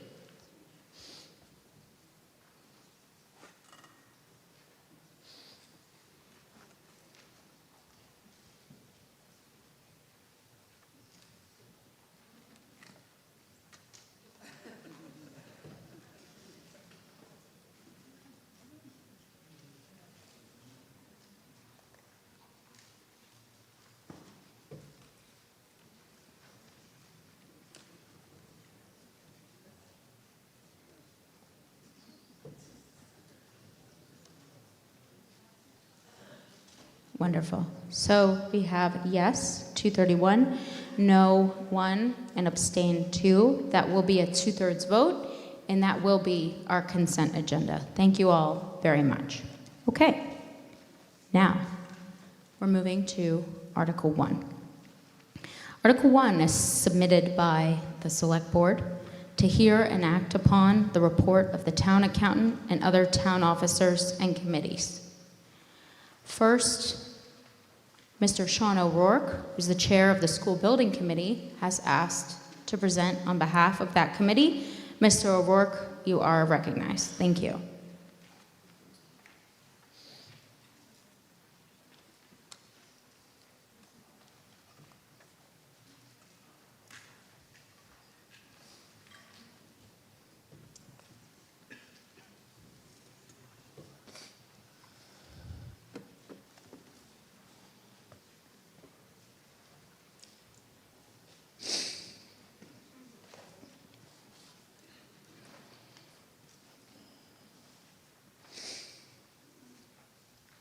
Good evening.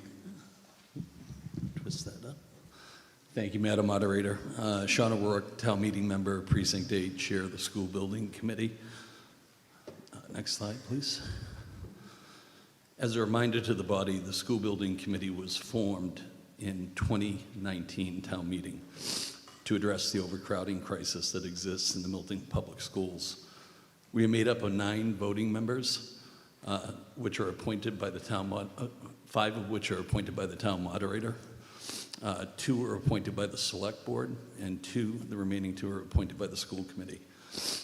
The remaining members on this committee are non-voting and were amended last year at the 2025 town meeting, and that was to align with MSBA's requirements. In my professional life, bless you. In my professional life, I'm the Director of Electrical Engineering for WSP and also a project manager. It's a multidisciplined engineering firm. I also sit on the board of directors for the Construction Managers Association of America.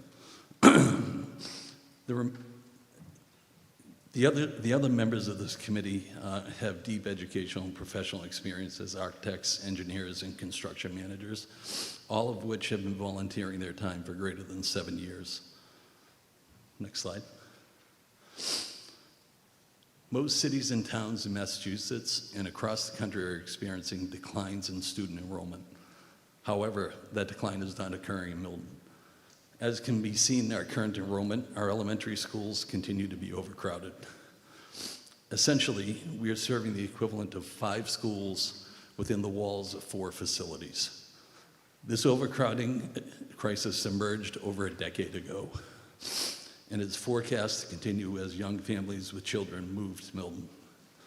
Overcrowding is a detriment to students and teachers and negatively impacts the learning experience. Next slide.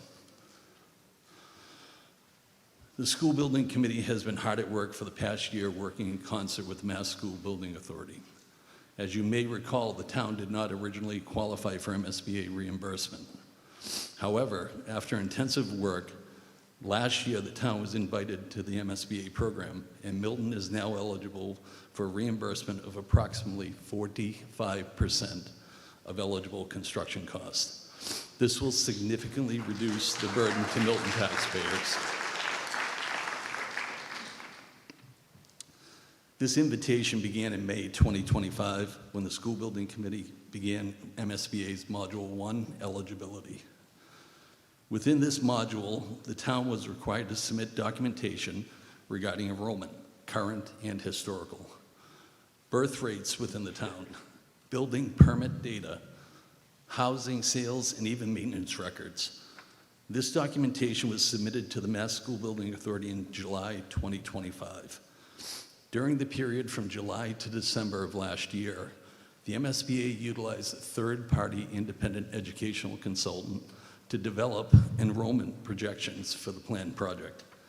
In February, after meeting with the town on multiple occasions, the MSBA Board of Directors voted to approve Milton's enrollment for the project and to advance the town to Module 2, forming our project team. We are currently in the process of onboarding an owner's project manager. Next slide. The MSBA enrollment projection letter provided to the town identified the following project options and planned enrollments. 1, an addition renovation to Collycock Cunningham School, the planned enrollment of 1,400. Second, a new elementary school, grades K to 5, with an enrollment of 495 students, plus approximately 112 preschool. Third, a new middle school, grades 7 and 8, enrollment of 660 students, plus approximately 112 preschool. While we do not believe in a large addition to the Collycock Cunningham is feasible, we are required by MSBA to look at this as an initial option.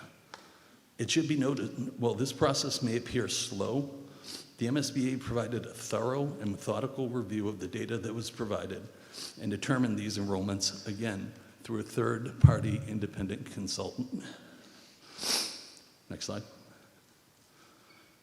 As I mentioned, the School Building Committee progressed to Module 2, forming the project team, where we will build a design team that will investigate these options in our feasibility study, Module 3, short to come.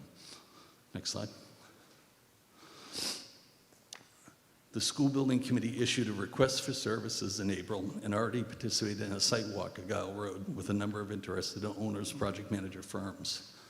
We'll be shortlisting the respondents down to 3 and conducting interviews in the coming months with the anticipation of finalizing this selection in July. For the selection of the architecture firm, for the selection of the architecture firm, the town will participate in the MSBA designer selection panel. We will have 3 of the 15 seats. Next slide. School Building Committee is aware of the recent announcement of the closing of Library College and the potential opportunity to purchase this property. Myself and other representatives of the town have toured the facility and secured initial documents. School Building Committee met this past Monday and plans to engage an architect to properly ascertain the viability of this facility to house an educational program that may alleviate the overcrowding. Next slide. As I mentioned previously, in the coming months, we'll be engaging professional services of an owner's project manager and an architectural team to lead the development of the feasibility study to review the potential options. As a selection of the preferred options occur sometime roughly in 2027, the School Building Committee and the design team will perform a schematic design of the preferred option. The development of this preferred option will result in a construction cost assumed to be in 2028. At that time, the decision to fund the project will occur, and in order for this project to be funded, the following must occur. First, the Select Board must vote in a 2/3 majority to allow a town-wide ballot, meaning 4 out of 5 Select Board members must vote yes, not to support the project, but to allow the voters to vote on this. Second, this body will have to vote in a 2/3 majority to approve that article as it comes up. And then finally, a town-wide ballot with a simple majority must pass. After the passage of these votes, detailed design will commence and construction will follow shortly thereafter. In closing, addressing Milton's overcrowding crisis is critical to maintaining the educational excellence of Milton Public Schools. This is not a new problem, and every data point we have indicates future enrollment will continue to be well above what schools were designed to educate. The fact was confirmed by the Mass School Building Authority. The school building committee's role is to examine these options and present the recommendations to the school committee, to the select board, and ultimately to this body. We recognize this will not be easy, but as Milton faced challenges before when the town rebuilt all 6 of its schools in the late 90s, early 2000s, we have full faith that the elected representatives of the town will do what is best for the long-term interest of Milton. Thank you. Thank you, Mr. O'Rourke. And now we have Mr. Earl Fay of the Milton Housing Authority. Mr. Fay is not a town meeting member, but I have granted him permission to speak. Thank you, Mr. Fay. Thank you, Madam Moderator. Yes, my name is Earl Fay. I live at 45 Annapolis Road in Milton, and I had been a Precinct 1 town meeting member for 13 years. And I am the Executive Director of Milton Housing Authority. Milton Housing Authority has 39 units of elderly and disabled housing. We have 12 units of family housing. We manage 4 of the state mobile vouchers. We have 2 group homes, and we manage 218 federal housing choice vouchers. One thing, as you can see, there are no articles in the warrant to fund your Milton Housing Authority. And so while the Housing Authority may not receive monetary support at this moment, we certainly are supported in many ways by the town, and that's one of the reasons why I wanted to speak tonight. We interact with many multiple departments regularly. I would like to thank the Public Works, Police and Fire, Animal Control, Town Clerk, Milton Retirement Office for their ongoing and frequent support and assistance with the Housing Authority. And we certainly have various interactions with the Town Administrator, Information Technology, Assessor's Office, Council on Aging, Health Department, Inspectional Services. So Milton Housing Authority truly is supported by the town, and it is time for the Housing Authority to interact more with local stakeholders and to share our story. But now, as matters involving affordable housing are discussed, whether here at town meeting or at other meetings of other boards and committees or neighborhood organizations, it is critical to consider that it is equally important to preserve the integrity of our aging affordable housing stock as it is to build new units. It takes years to plan for a single unit to be built, and a unit can be taken offline, an aging unit can be taken offline very quickly. There are currently 2 units of elderly and disabled housing at 65 Miller Ave that have been offline for 1.5 years, and that's due to aging drain pipe situation. Now that was unforeseeable. It is absolutely foreseeable that exterior doors and windows and siding that are over 40 years old will fail and are in fact failing now. And so I brought this concern to the state, and back in early March, I walked the property with one of HLC's architects, and he confirmed that there is no question that the building envelope, the entire building envelope of each building at 65 Miller Ave is well beyond its natural life and needs replacement. And he made this point: local funding is essential to housing stabilization. And HLC discusses housing stabilization frequently. The initial estimate to complete the required work is about $1.5 million. And so a few weeks ago, I was at a conference and had the opportunity to have lunch with HLC's Director of Project Management for the Capital Construction and Modernization Unit. And I discussed, how do we fund a $1.5 million project? And he reiterated the point that preserving aging affordable housing stock is as important, if not more important, than building new housing stock. And he noted that the state does have a significant resource, and that is the High Leverage Asset Preservation Program funds. Those are known as HILAP dollars. And these funds can match local dollars by up to 2.5 times. And so he described to me how across the Commonwealth, housing authorities are being awarded CPA funds and other local funds for precisely these purposes. And those awards are then leveraged by HILAP funding. And so the state wants to see local funding support for housing authorities. And when they see it, they will match it with significant resources. So $400,000 of local support could yield Milton Housing Authority $1 million additional dollars in HILAP funding. So over 40 years ago, local support came together and we built 39 units of housing for the elderly and disabled at 65 Miller Ave. Milton Housing Authority needs local support again to ensure the continued safety and functionality of these units. I look forward to having this conversation with Milton stakeholders. So I thank you for your time. I thank you, the town, for the many ways you assist the Housing Authority. Please do not hesitate to reach out to me. There's cards of mine at the table outside. I'm at evefay@miltonhousingauthority.com. So please reach out, learn more. I'd be happy to speak with you. And thank you, Madam Moderator. Thank you, Mr. Fay.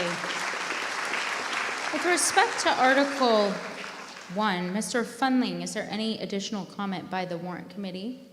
No. Mr. Daly, any additional commentary by the Select Board on Article 1? No. Okay, we will now open Article 1 up for discussion. Yes, sir, you are recognized. Oh. Madam was waiting. Okay.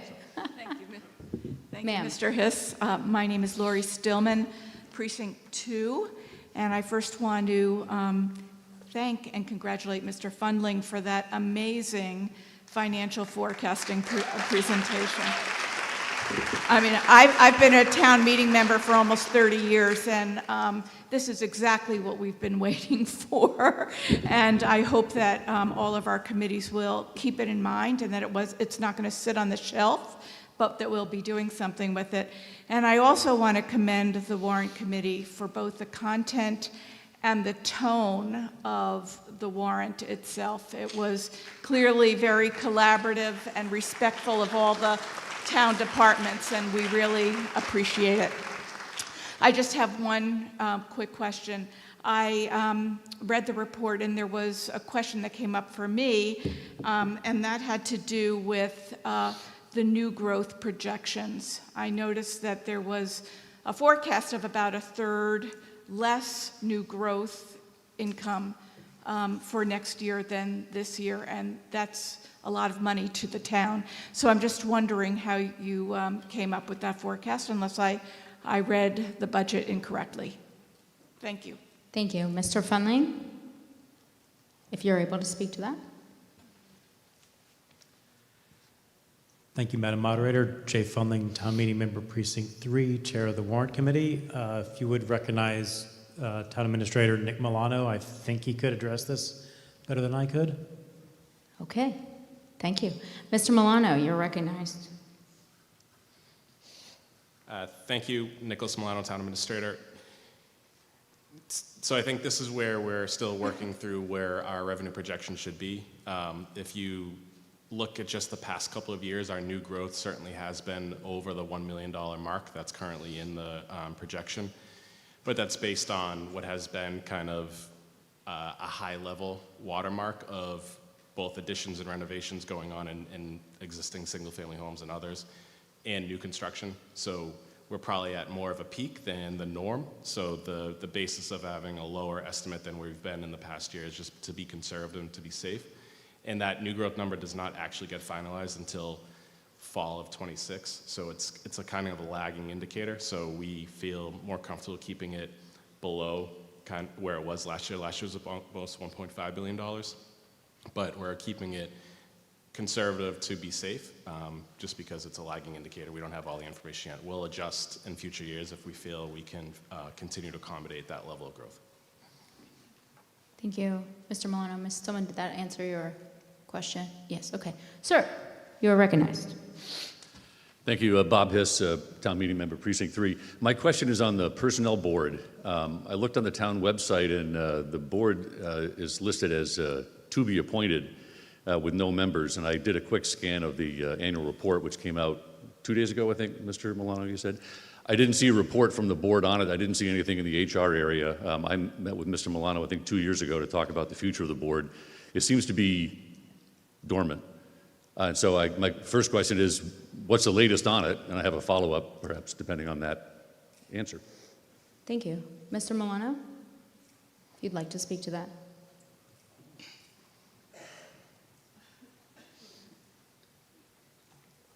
Yes, I think the status quo, where there had been members who are no longer participating and new members have yet to be appointed for that board. So I guess we can use that as a plug if you're interested, but there has not been an active personnel board in a couple of years now.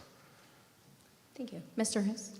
Yeah, the follow-up would be, I think the board's been around for decades. It was refreshed, Mr. Walker and Mr. Neely might know, 2016 or 17, I think we refreshed the personnel board's role.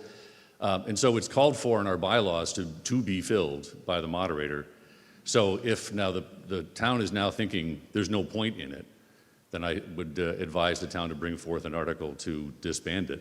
If it still has a role, then I would suggest that the moderator fill it. But one way or the other, do something, since it's just hanging out there empty at the moment. That's my point. Thank you. Thank you, Mr. Hiss. Anybody else? Ma'am? Go ahead. You're recognized. Cindy Christensen, Precinct 7. My question is for the School Building Committee.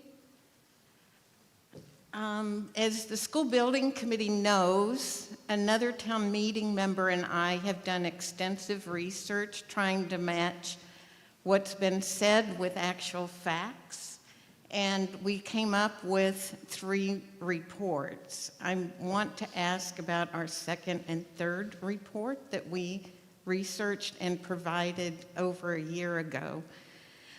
The second report has to do with as-built classroom numbers, and all of the information that we could find that was presented to MSBA had the incorrect number of what's called strands, number of classrooms per grade. And it was off by a significant amount. I believe the claim was from the school committee that the as-built number of classrooms for the elementary schools was 87, but if you look at the as-built floor plans, it's 95. So when it said that a third-party independent consultant approved this funding from MSBA, I'm wondering what information they got from the as-built. The third report that we did, we looked at housing and were disappointed to see that a lot of the housing that was claimed to be new was actually, if you look at town records, was actually already purchased and people were living there. So I'm wondering, and we've been trying to find out, was that the information that was provided to MSBA to these third-party independent consultants? Perhaps the third-party independent consultants did their own research, and if they did, that would be very helpful to know. Thank you. Thank you, Ms. Christensen. Mr. O'Rourke, do you have a response to Ms. Christensen's questions? Thank you. Thank you. Thank you, Madam Moderator. Sean O'Rourke, Town Meeting Member, Precinct 8, Chair of the School Building Committee. There were a number of questions there. Could you just repeat those? So I'll try to address them as they're coming up. Ms. Christensen, where did she go? I'm sorry. Oh, yes, Ms. Christensen, could you just briefly summarize those different questions that you had? I can hear you, and I'll repeat, yes.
Okay, so my understanding, Ms. Christensen, is that your two questions are, one, regarding a report that Ms. Christensen provided about the as-built capacity for the elementary schools, and the second being growth on the new constructions. That's correct, Ms. Christensen, those two reports.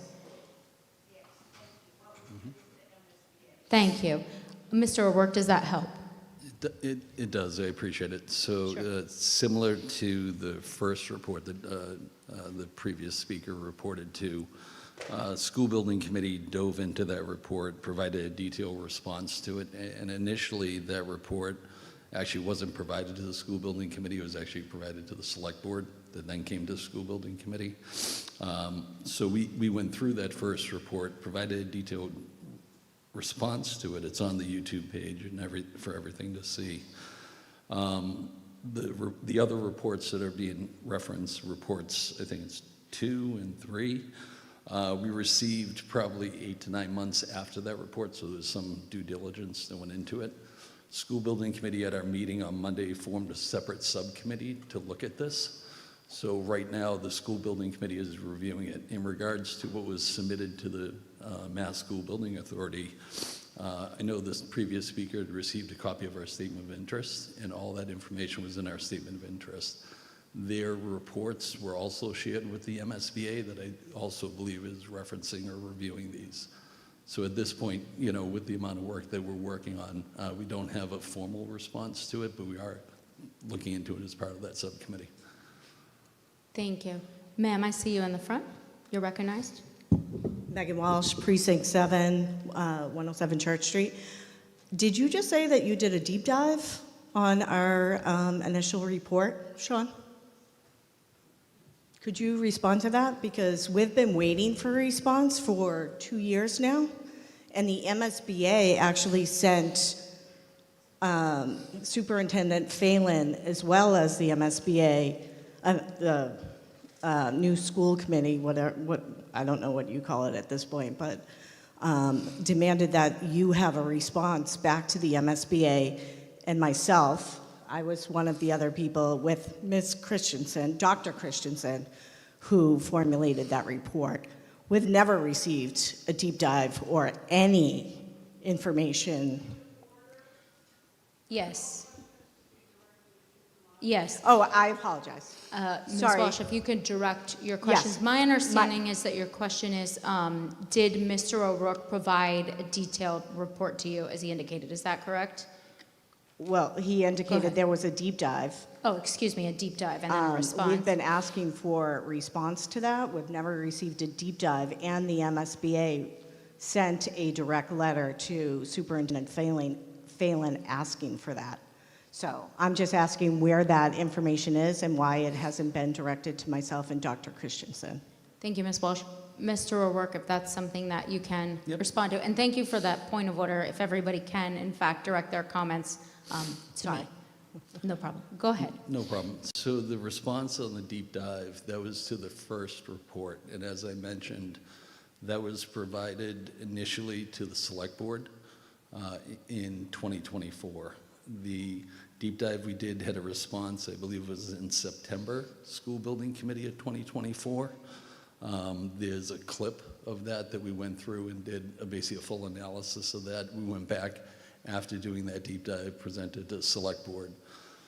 After response of that deep dive to report number 1, probably about 8 months went by, 9 months went by, reports 2 and now 3 have come in, and those are the ones we're actively working in, and those are the ones that MSBA responded to. MSBA did not respond to report number 1. Okay. May I just ask where that information for the deep dive would be located, because I have not seen anything. Yes, I think that's a fair follow-up question, and then we'll move on. Mr. O'Rourke, go ahead. So as I mentioned, it was presented on a School Building Committee meeting. I believe the previous Select Board member that was referenced, that was appointed there, requested it, and the School Building Committee dove in to provide that response as part of that. It was never a formal response because, again, the initial report was done to the Select Board, not to School Building Committee. So we provided our response back to the Select Board via that presentation.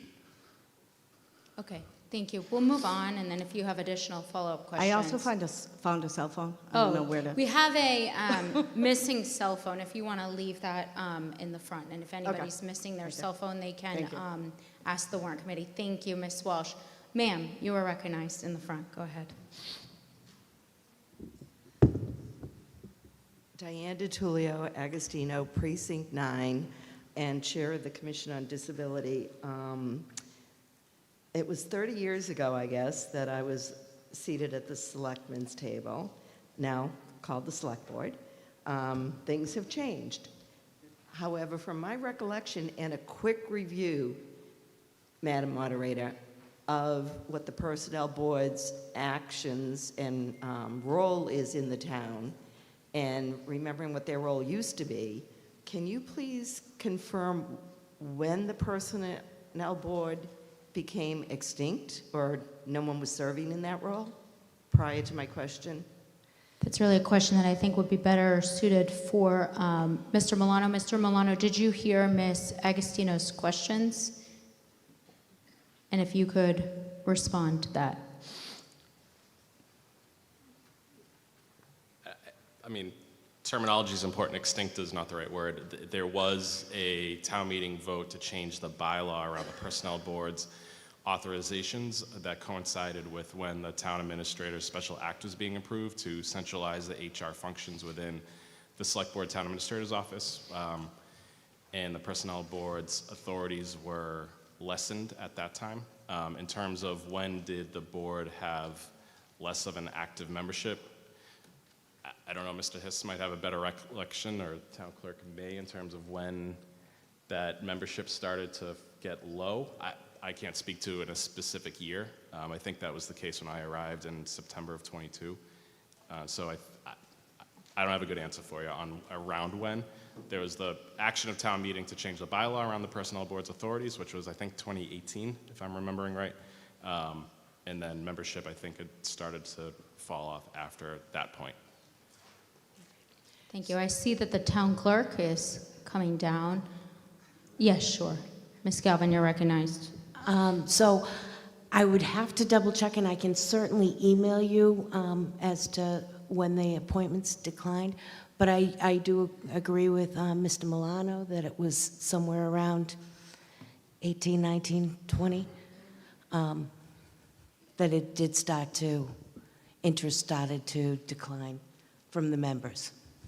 Thank you. Yes, So you have a the- follow-up question? Go ahead. Yes, so the question, which obviously it's just been presented, so I didn't have much time to research everything, and I had corrected the word wasn't become extinct, and now we learned that the word changes to the bylaws.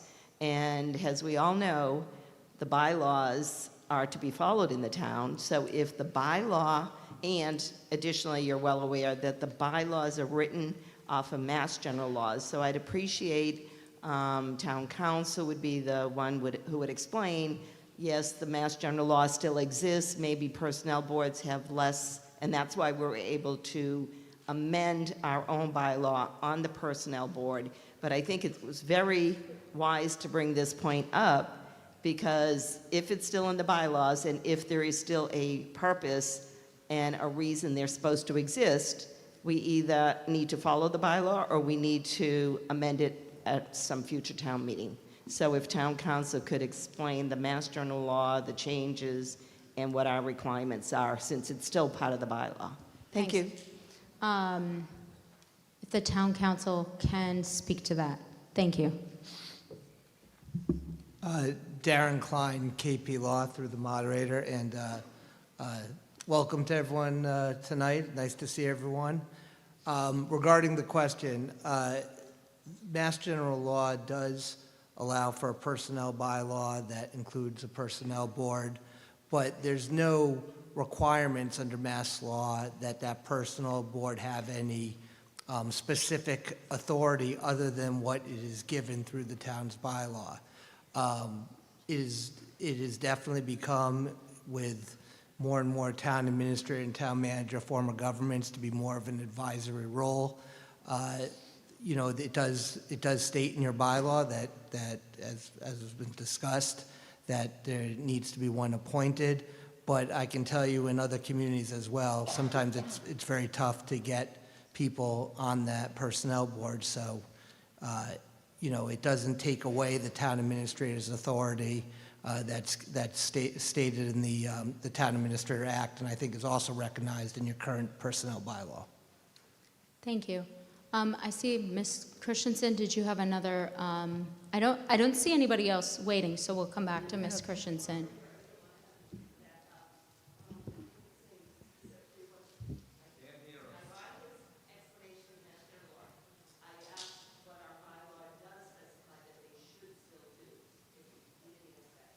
Okay, so for those of you that could not hear Ms. Agostino, she requested a follow-up about the specific rules of our bylaw.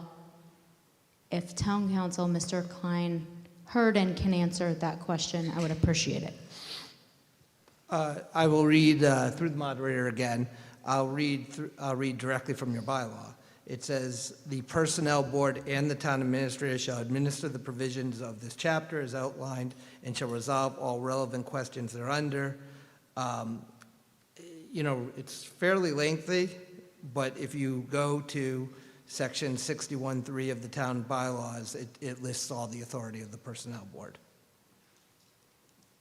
It's got 8 subsections, so I'm not sure you want me to read all 8 subsections. I think not. Ms. Christensen, you are again, I see no one else, so Ms. Christensen will come back to you and then we'll move on. Go ahead. Thank you. I'll be brief. 2 points of clarification on what's been said about our report 1. It was actually the school building committee's look at our first report that brought to our attention the inconsistencies in the capacity number of classrooms for our elementary schools.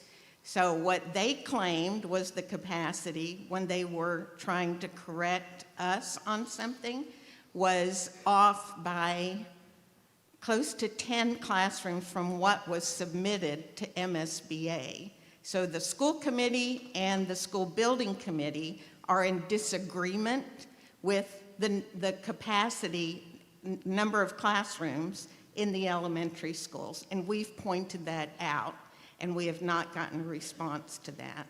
Also, it was said that we gave our report to the select board. At the time, we did, but at the same time, we gave it to the school building committee and the school committee because the select board and the school committee both had members that they had appointed on the school building committee. So everyone got it because of our concern and the deadline that was approaching for a town meeting. Thank you, Ms. Christensen. Okay. I see no one waiting to speak to Article 1 other than those people who have already spoken, and we've heard from them. Thank you. So that will conclude the discussion on Article 1, and we will now open up the vote.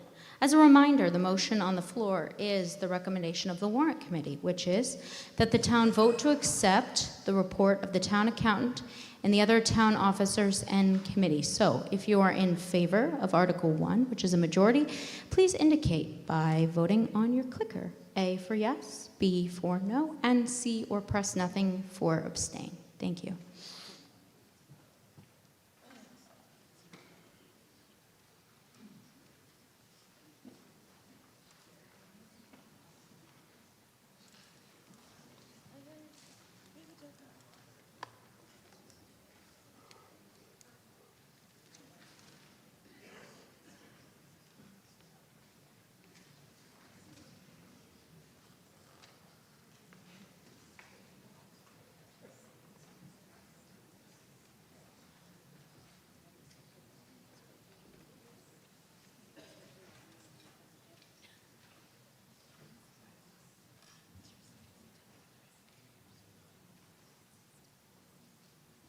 Wonderful. The article passes. 212 yes, 6 no, 3 abstain. Now we will move to, so Article 2 was on the consent agenda, so we will move to Article 3, which is capital budget appropriation and that was taken off the consent agenda, and that is page 18 of your warrant. The article reads, to see what sum of money the town will vote to appropriate for capital items, to determine how said appropriation shall be raised, whether by borrowing or otherwise, and to act on anything related thereto. It was submitted by the Select Board and the Capital Improvement Planning Committee, and I'll go ahead and ask Mr. Daly if the Select Board would like to speak to this article. And the answer was no. Mr. Fundling, if the Warrant Committee would like to speak to this article, no. And I don't know whether the Capital Improvement Planning Committee is here or would like to speak to the article as the co-submitting body. I don't see. But I do see that Mr. Walker is patiently waiting. Mr. Walker, would you like to be recognized to speak to this article, which we will now open for discussion? Leroy Walker, Town Meeting Member, Precinct 10. I would like to hear from the chair of the Capital Improvement Planning Committee as to, it's clear what priorities they did recommend for funding. I'm curious as to what priorities they had to forego as they prioritized their recommendations. Thank you. Thank you, Mr. Walker. And is the Capital Improvement Planning Committee chair here and available to speak? I see Mr. Milano. Mr. Milano, you may be recognized. Thank you. Mr. Wells is the chair, and I do believe he is no longer with us this evening. Mr. Walker, who would you like to address? We could ask Amy to address it. I could provide kind of an overview. And so if I heard you right, just kind of what projects were not able to be funded in this cycle. A lot, obviously. You know, we're limited on capital, our ability to fund every capital investment that's requested. I'll note just as one kind of deviation from what our trend has been in the last couple of years is that this capital budget does include $1.5 million for roads. That figure's been at $1 million the last couple of years. I would say the biggest category of projects that were deferred are largely within our capital facilities plan. You know, we're fortunate that these school buildings are newer than many other communities might have school buildings, but at that same time, they're all about the same age, so they're going to start showing the same age around the same time. So there was a significant amount of facilities projects, I'd say, that we were unable to fund this year. In addition to that, there were a couple of specific school projects related to field improvements that were not recommended by the Capital Committee. You know, looking to maybe do some supplementary funding with Community Preservation Committee in the next round of funding. So there is a particular lighting project at Brooksfield that comes to mind that was a pretty good priority. I think we're doing an okay job in staying on top of our, vehicles and equipment. But I would say, and I know Tom McCarthy, the current facilities director and soon to be DPW director, is here and could speak to some of the capital facilities a bit more directly, but I'd say that was the biggest category of where the deferrals came in. Thank you, Mr. Milano. Would anybody else like to be heard on Article 3, which is the capital budget appropriation? Okay, I see no one, so we will move to a vote. As a reminder, the motion on the floor is the recommendation of the Warrant Committee, which is recommended that the town appropriate the sum of $6,596,100 to fund the capital projects listed below, and you can read that in your warrant. And I do believe that this is a 2/3 vote. Yes. And following in that, to meet said appropriation, the treasurer, with the approval of the select board, is authorized to sell and issue bonds of the note or notes of the town, aggregating not more than $5,380,100 under and pursuant to provisions of Chapter 44, Section 7, and Chapter 44, Section 8 of the Mass General Laws as amended, or any other enabling authority for the purposes listed under the heading Bonded Capital Items, including the payment of costs incidental or related thereto, and to issue bonds or notes of the town therefore, and that the Select Board be and hereby is authorized to accept and expend in addition to the foregoing appropriation one or more grants or gifts from any other public or private funding source, and that the sum of $1,216,000 be appropriated from funds certified by the Department of Revenue as free cash for the purposes listed under the heading non-bonded capital items. So we will open Article 3 up for a vote. Again, this requires a 2/3 majority to pass.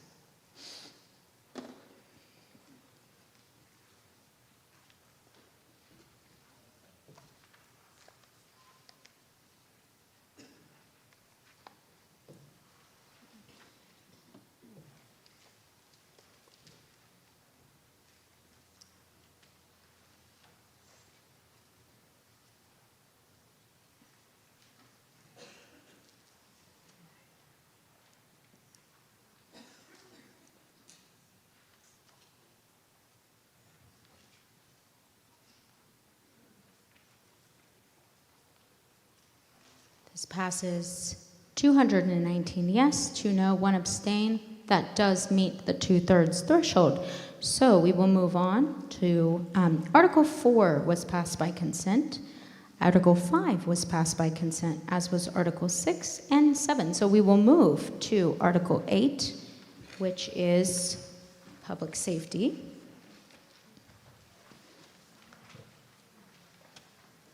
You can find that, I believe, on page 30 of your warrant.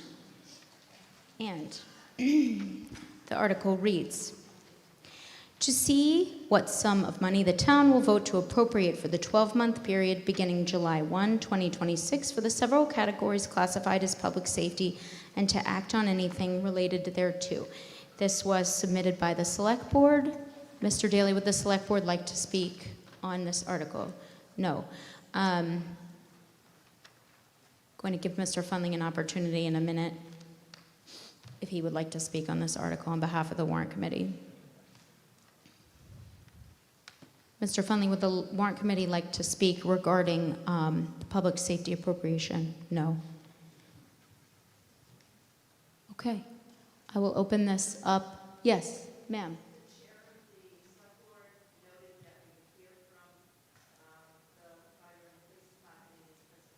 Okay. In the future, we'll wait until we open up for discussion, but what Ms. Agostino said, for those of you that didn't hear, was really wishing to hear, I think we could say wishing to hear from the, mentioning that Mr. Daly had said, but okay, hearing from the chiefs of those departments. So I will now open the matter up for discussion. Yes, ma'am, go ahead. Deborah Felton, Town Meeting Member, Precinct 2. I ask that Article 8 be removed from the consent agenda because I believe that we should hear from the Fire Department Chief and the Police Chief. Both departments are integral parts of our town. I was surprised to read in the comment by the Warrant Committee that the Fire Department would require an additional 24 firefighters in order to meet national standards. I understand that this request and the standards are aspirational. However, it creates the impression that this increase in staffing will happen sometime in the future. Madam Moderator, I would like to know whether the town intends to add 24 firefighters, at what point, and if so, how is that going to be accomplished? I want to say that I am grateful for the Milton Fire Department and Police Department that for 18 years I worked very closely with and saw them sometimes 2, 3, 4 times a day. Madam Moderator, could we also hear from Chief King as to whether the Milton Police Department is fully staffed to address the needs of present-day policing? Thank you. Thank you. If Chief King, who I see up there, is available to speak.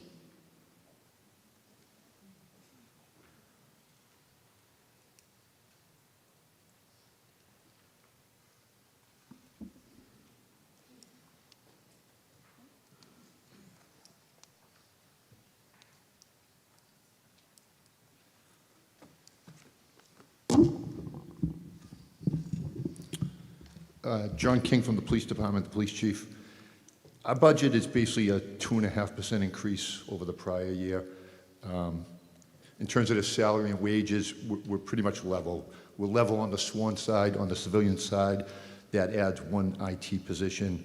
That's basically a long overdue position I've advocated for the last few years. And it's really a common sense position. We had a technology person in the police department. We lost him years ago. That was never restored. And in that same period of time, technology's just become more important in all our lives. It's more important in the police department, from equipment upgrades, software systems, cameras, investigations, communications equipment for emergencies. So basically our budget on the salary wage side restores that one position, that's it. On the new equipment and general side, it's level funded. That, as all you know from your personal lives, the only issue with that is due to inflation. That's purchasing power of that level funding is being reduced. Behind the scenes, the police department is, there's a lot of stuff goes on behind the scenes nobody sees, and I don't want to say nobody cares about, but they're just the day-to-day things, human resources, training, process and license to carry, facilities upgrades. In the past year, we've upgraded our emergency operations center, our evidence room, our interview rooms. We've conducted evidence audits, things like that.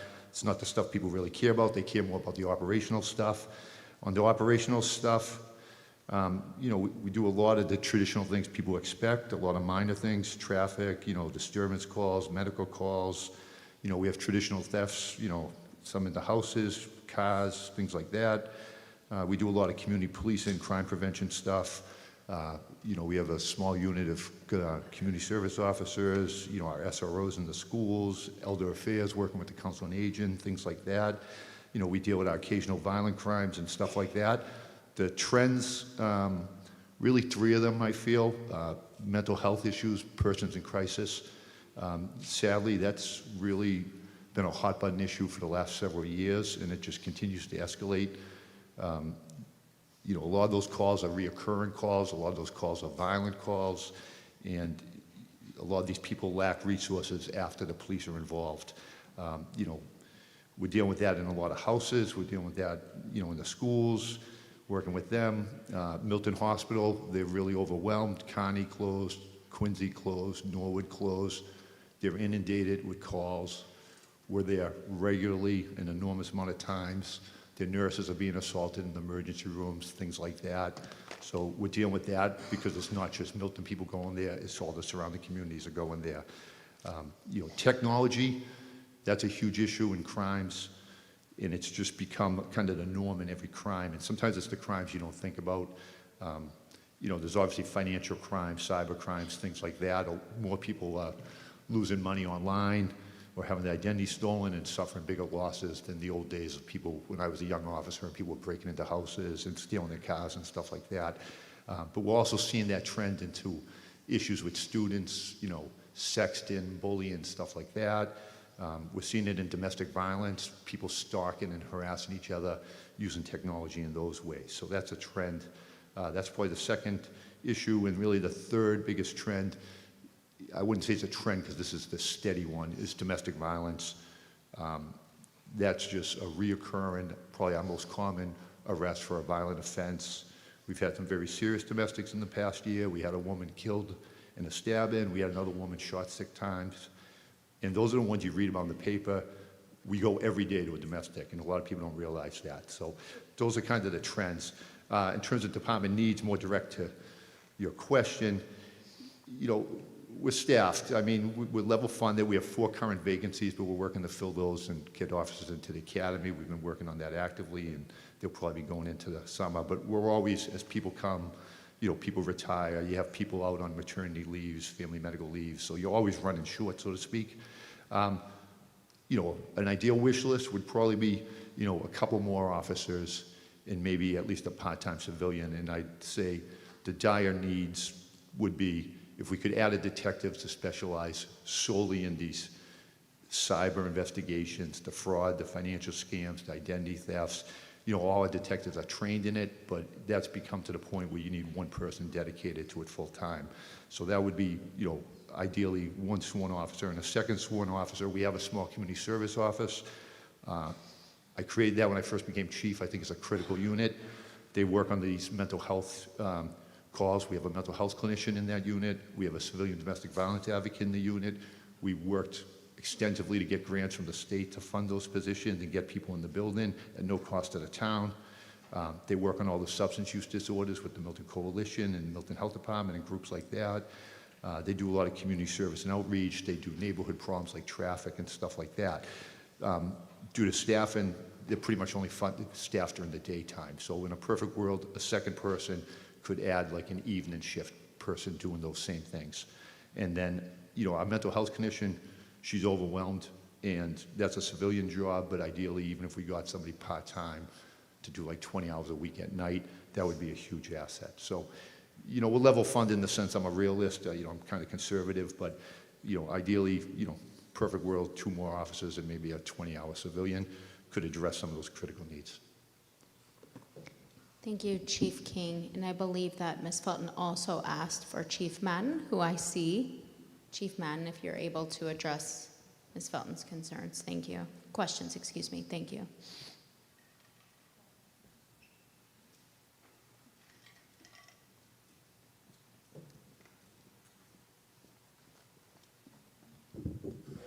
Good evening, Chris Madden, Fire Chief. So just a quick, brief overview of the fire department. We're busier than ever. We've become an all-hazards rescue department rather than just a fire department.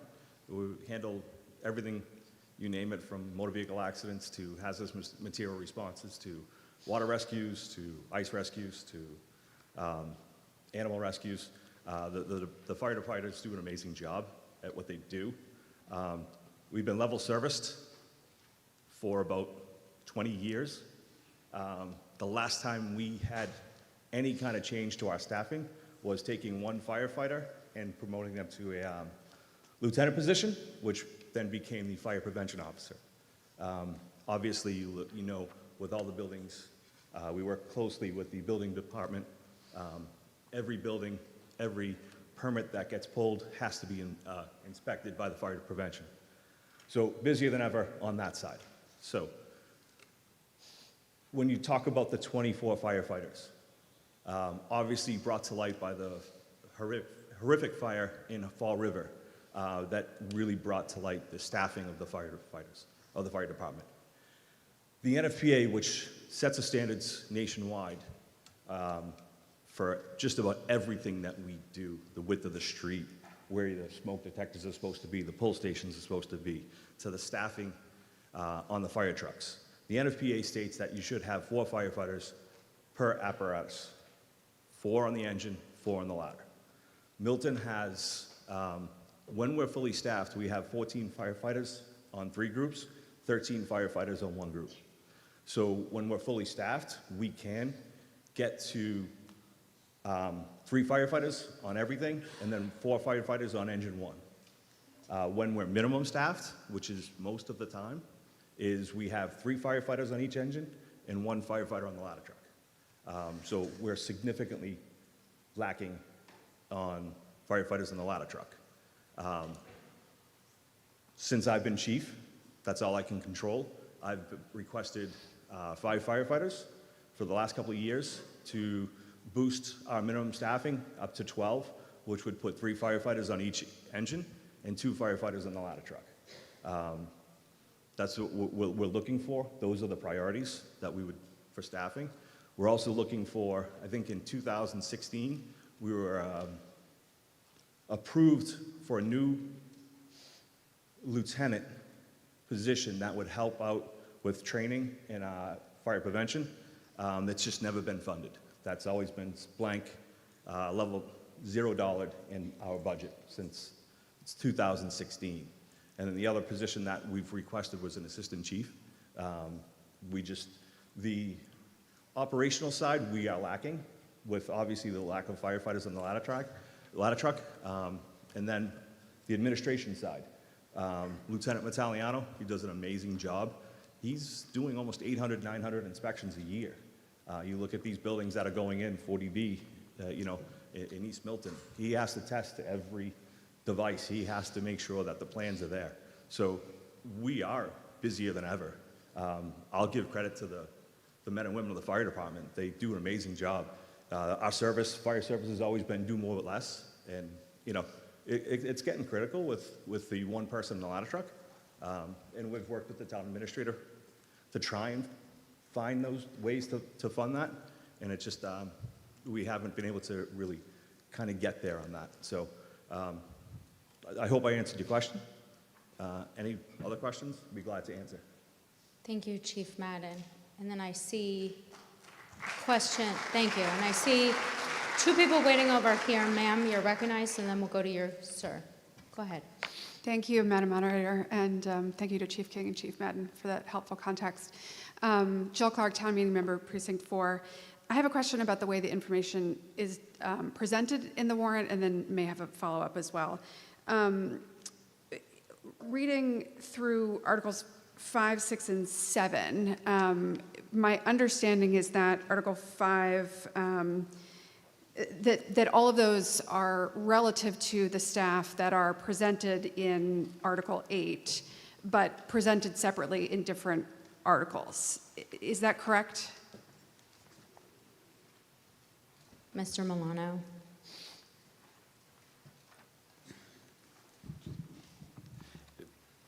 Yes, so the salary amounts in the actual departmental articles reflect the actual needs of the department to fund employees that are funded at old salary rates. So once we get new collective bargaining agreements, those budgets will be updated to reflect the new rates, and that the funding for those new rates is included within Article 5, as you referenced. Okay, that's for town side, and so the corresponding numbers for the school side is included in the school budget. Did I get that right? Okay.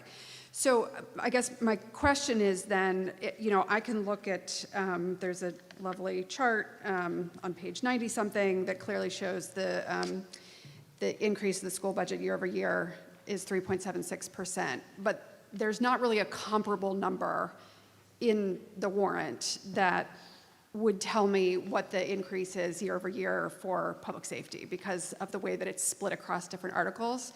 And so my question is, would it be possible to get that percent increase, 26 to 27 for public safety? Does that make sense? Mr. Milano or Mr. Daly, if that's something that can be addressed. It's the select board's warrant, so if either one of you are able to answer that question.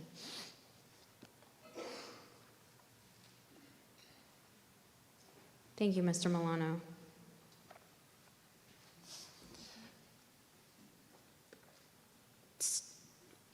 Without including the collective bargaining, because that's an unknown, and so right now that still is a zero. Obviously, there will be a factor. The percent increase for public safety alone, you can take that just by looking at the public safety total at the bottom of Article 8. So 17,543 against 17,254 in the prior year. I can do that quickly, but overall across all the town departments, the town departments as a total were at a 3.99% year-over-year increase. I know in this case, fire went slightly down on a total. As you see, last year was 6,941,779. This year it's 6,920,242. Police was up by a little bit, but I can give you that total if you give us a couple of minutes. Thank you. Yes, sir, you are recognized. Thank you, Madam Moderator. Jeff Stone, Town Meeting Member, Precinct 1. This is a question I'd like to hear from Chief Madden about. I think it was just yesterday there was a big fire in the Blue Hills, and it was reported that departments from Milton and many surrounding communities pitched in Norfolk County to help contain and put out that fire. So that leads me to ask a two-part question. Are other adjacent nearby towns going through this less than optimal, less than NFPA recommended staffing levels?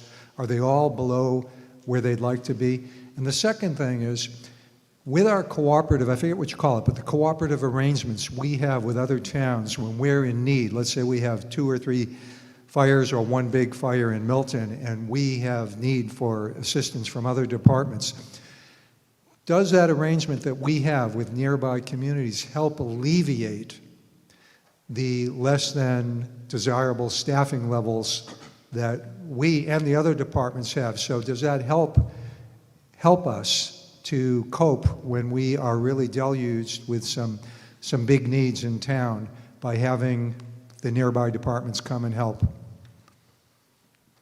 Thank you. Mr. Madden. Sure.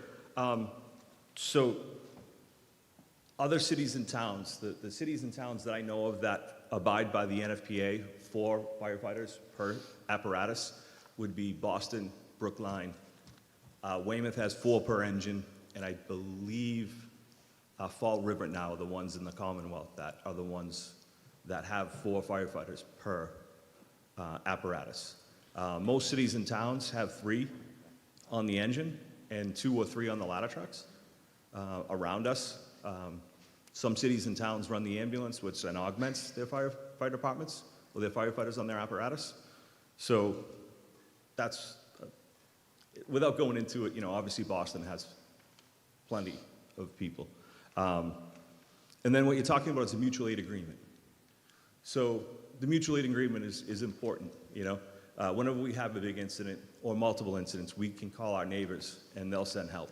Whatever we're looking for, we'll send help. They'll send help or we'll send help. It's just the nature of the fire service, we always do that. And it's just a way to augment each department. There's no way that Milton could handle a 6-story building, or even a 3-story building, We need the help. So even Boston needs help, right? Boston goes to 3, 4, 5, 6 alarms. City of Lowell went to 5 alarms yesterday. So it's all mutual aid that happens. So if I may, so does that help alleviate the underfunding that we have, or the less than desirable staffing? Is that a way that we cope with this? It does help, absolutely. But when you look at, some of the bigger incidents in the state, you're required to, you need mutual aid. Just Boston's probably the only one that could handle, I think Boston goes 8 alarms on their own people without calling in any other cities and towns. They'll call in other cities and towns to cover the firehouses, but, so it does help out. On our first alarm assignment, if we have a working fire, that's all 3 engines, deputy chief and the ladder truck to the scene. If we go to a second alarm, you're looking at Randolph, Canton, and Quincy come in to augment the department. Thank you, Mr. Madden. We'll go over here, and then we'll come back to Ms. Agostino. Ms. Oldfield, did you want to be heard? Yeah, go ahead. Thanks. Maggie Oldfield, Precinct 5. I'm wondering if there's a way that the town can charge impact fees to the developers to help offset the costs of our fire and our police. Because clearly these developments are draining some of our resources. And also, how much does BI Milton contribute to pilot? And should they be contributing more to cover the costs of the police personnel that's needed up at the hospital? Thanks. Chief Madden, if you can answer the second question at least about Beth Israel Milton and their impact. And then, or we can go to Mr. Milano for the impact fee, and then the third question as well. So on the developer impact mitigation fee, I don't know that I've seen an impact fee that goes directly to supporting an operating budget. Obviously, a development will pay property taxes and get hit for new growth in their first year, so there will be a payment to the town. And we would certainly not want to rely on a one-time payment to fund ongoing costs. So I think, there are direct mitigation that we would seek out of projects. That is, the other problem is, I think court decisions have ruled that it's tricky you have to have a really clear direct connection between what the fee is for and what you're charging. So, we do get payments through development projects, through conditions put in by the Board of Appeals or by the Planning Board. But in order to support ongoing operational expenses. We would certainly want that to be recurring, so it's just not a one-time contribution of money. BI Milton currently does not pay any pilot payments, so BI Milton does not give the town any payments in lieu of taxes, and that's what we mean by pilot. Milton Academy and Curry College both provide pilot payments to the town.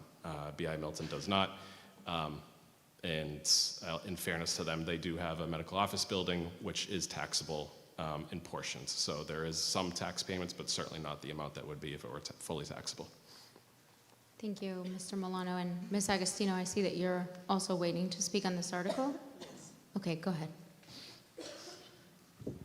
Diane DiTullio, Agostino, Precinct 9.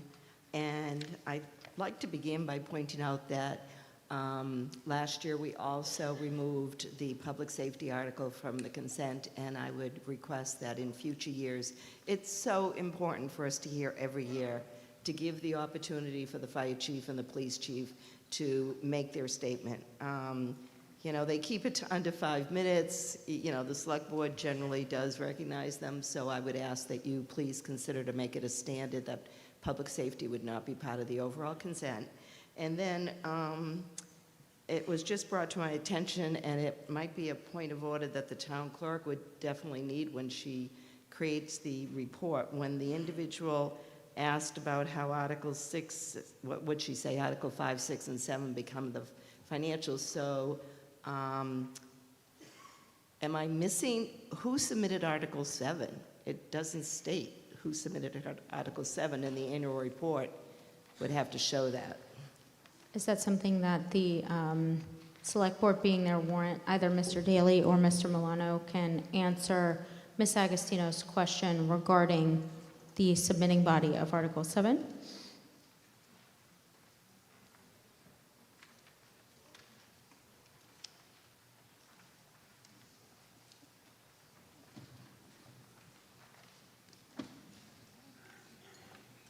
Thank you, Mr. Daly.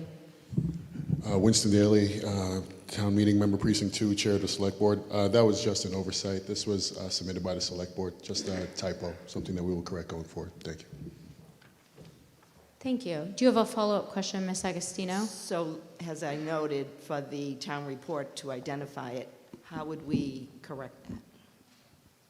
Because the town report prints what's voted, and it wasn't noted, and it is an oversight. Just think it's important to mention it was the select board that submitted it, not the personnel board. So the question was, Ms. Agostino, if one were to rectify that problem, I don't know if town council wants to address that or if the select board wants to address that generally.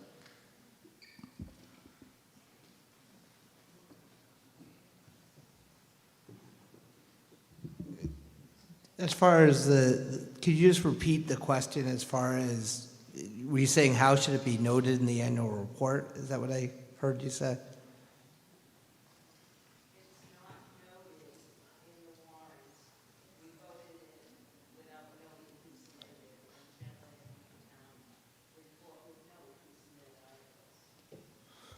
If everybody can't hear Ms. Agostino, what she said was that concern is that it's not, and if I mis-summarize you, please let me know, but that due to the fact that, as Mr. Daly mentioned, it does not state the submitting body, if that were to be rectified, how would that be rectified, if that's correct? Thank you. She gave me the thumbs up, so go ahead. I mean, ultimately, I would defer to the moderator as the final decision on all questions of order, but it was a ministerial error. It was very good point that it was brought up, and I think it was clarified by the chair of the select board. So, in my opinion, that's enough. It doesn't invalidate the vote in any way. But obviously, the moderator makes those decisions. But in my opinion, the vote was still valid. Thank you. Are there any other questions regarding Article 8? Or comments about Article 8? Okay, I see none. So we will now proceed to a vote on Article 8. This is a majority vote. Let me just turn my page here. The motion before the body on the floor is the recommendation of the warrant committee, which is that the town appropriate the amount shown in the following tabulation under the heading recommended FY27 as set forth in the warrant, and that to meet said appropriation, the sum of $5,000 be transferred from the dog licenses surcharge account received pursuant to Chapter 187 of the Acts of 1981 for leash law enforcement, the sum of $50,000 to be appropriated from funds certified by the Department of Revenue as free cash, and that $17,488,413 be raised from the tax levy. This is a majority vote, and we will open the vote. Yes is A, as always, B is no, and C is abstain, or don't click anything. And you have the remaining 38 seconds to vote.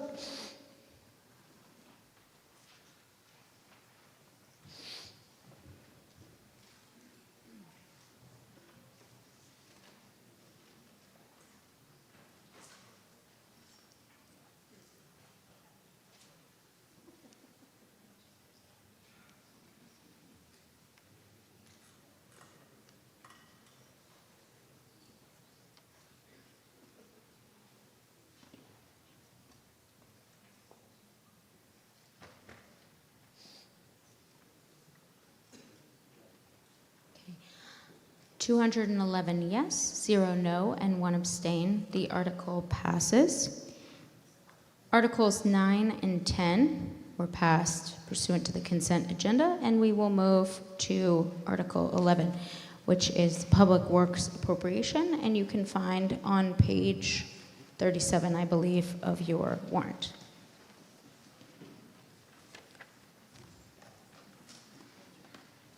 Article 11 provides to see what sum of money the town will vote to appropriate for the 12-month period beginning July 1, 2026 for the operation, maintenance, and improvement of public works, and further to authorize the Public Works Department to sell at a private or public sale with the approval of the Select Board equipment that is no longer needed by the Department of Public Works, and or to exchange or trade in old equipment for similar materials in the usual course of its operations, to provide replacement items, and to act on anything related thereto. This was submitted by the Select Board. Would the Select Board wish to speak on this article, Mr. Daly? No. And Mr. Fundling, would the Warrant Committee like to speak on this article? No. Mr. Walker, you had earlier requested that, I don't know if you want to remake your request, but that the Chair of the Department of Public Works, I believe, speak to the, why don't you repeat, if you don't mind, Mr. Walker?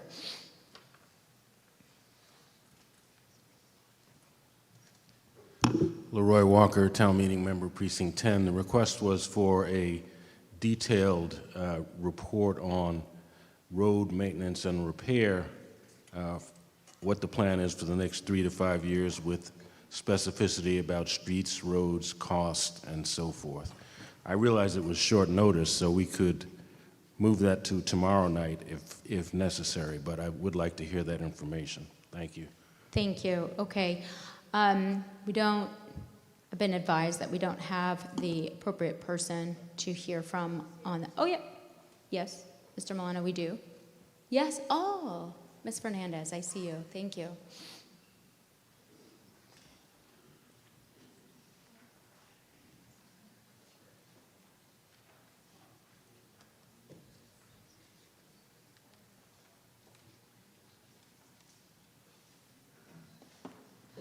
Thank you, Madam Moderator. My name is Marina Fernandez, the outgoing DPW Director. We did publish in the Town of Milton website. I invite everyone to go to the Town of Milton website under the Department of Public Works, under Engineering Department. All of our ongoing construction has been posted. We do a tremendous job trying to update everything. We believe that providing that information to the public in a very concise and clear manner, so everybody's getting the information in the same way, it will help for folks to understand what's going on. In regards to the roadways that are slated, please note, once you go through this, you will understand what the contractor is, what the schedule is, what roads there are. There are always changes, so please be aware of those changes, weather patterns, as well as funding, or even technical specifications like corings could, give us, or when we coordinate with other utilities, sometimes it makes us change how we are posting it, but we are always updating it. But this really gives you a good roadmap as to what is ahead. It also provides you information with the different tools that we will be using. We don't just go ahead and provide the same level of treatment for every road. Everything is very tailored for what we have on the road. We did provide a very detailed presentation to the select board, and I invite folks to check that out. I believe it is published. And if there are any questions, please email our department, and we can always respond more technical questions if needed. Thank you, Ms. Fernandez. I see another question here. Ms. Tagayas, you're recognized. Cheryl Tagayas, Precinct 9. Could you also speak to your plan for improvements to sidewalks, to bike lanes, and also what the status is of our Complete Streets program and grant funding that's available through that program? Thank you. So the sidewalk improvements are in tandem with our roadway pavement program. We do benefit from Chapter 90 funding, which requires us to make the roadways and along with the sidewalks ADA compliant. Once we pave a road from curb to curb, at least one side of the sidewalk has to be ADA compliant. Therefore, we go in and we do wheelchair ramps, everything, and sidewalks. As for the Complete Street program funding, there was a bit of a pause for the town of Milton eligibility for that program because we were not MBTA compliant. Fortunately, for receiving those funds, we are MBTA compliant, and we have very quickly submitted an application. I believe we were supposed to hear from Mass DOT on the response to an ongoing application. The application that we submitted was for roadway improvements along Brook Road from Center Street to Otis. And we would be looking at that roadway and how to improve it for multimodal transportation. We have completed some projects in the past, Phase 1 and Phase 2, on the Complete Street program, and that completed projects along Brook, Reedsdale, and Central intersection for new ADA compliant sidewalks and traffic equipment. Thank you. We'll go here, over there, and then back to Ms. Cronin. Ms. Cronin, go ahead. Yes, go ahead. Marita Manning Cronin, Precinct 4 and 4A.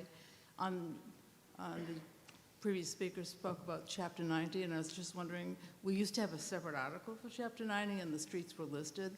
Didn't know what kind of money we received this year for Chapter 90, and what streets were going to be surfaced under that. Thank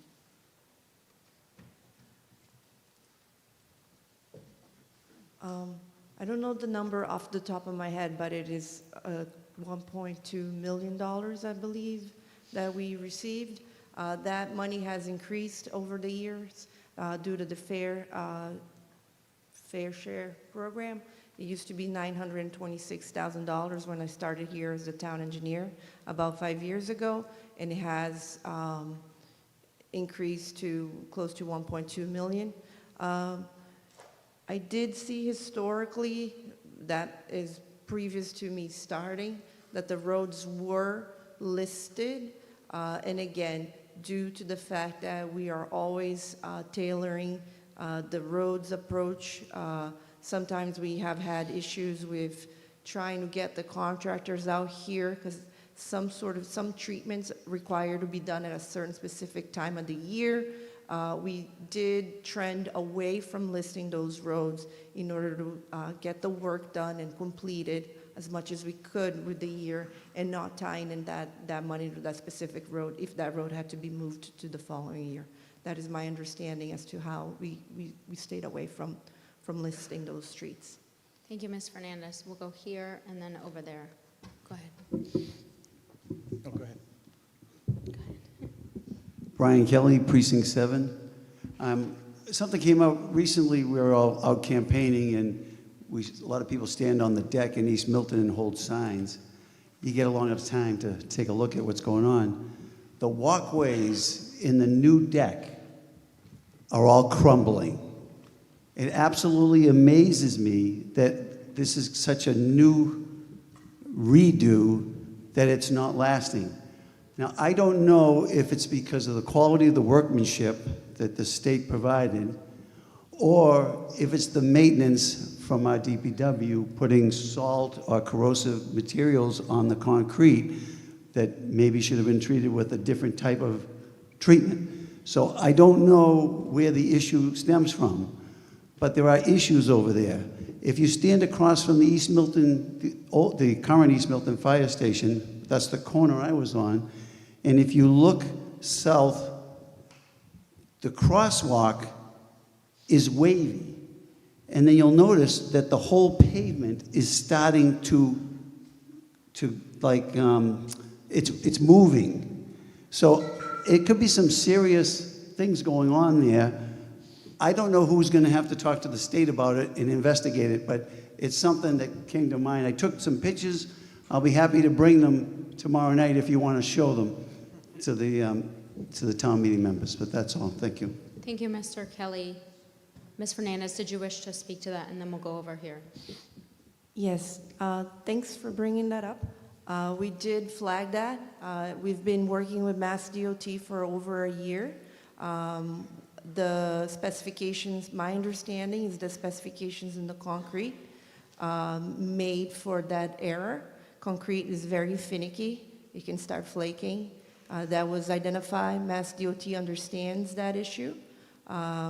We had a walk with Mass DOT. We selected the panels, and we are waiting.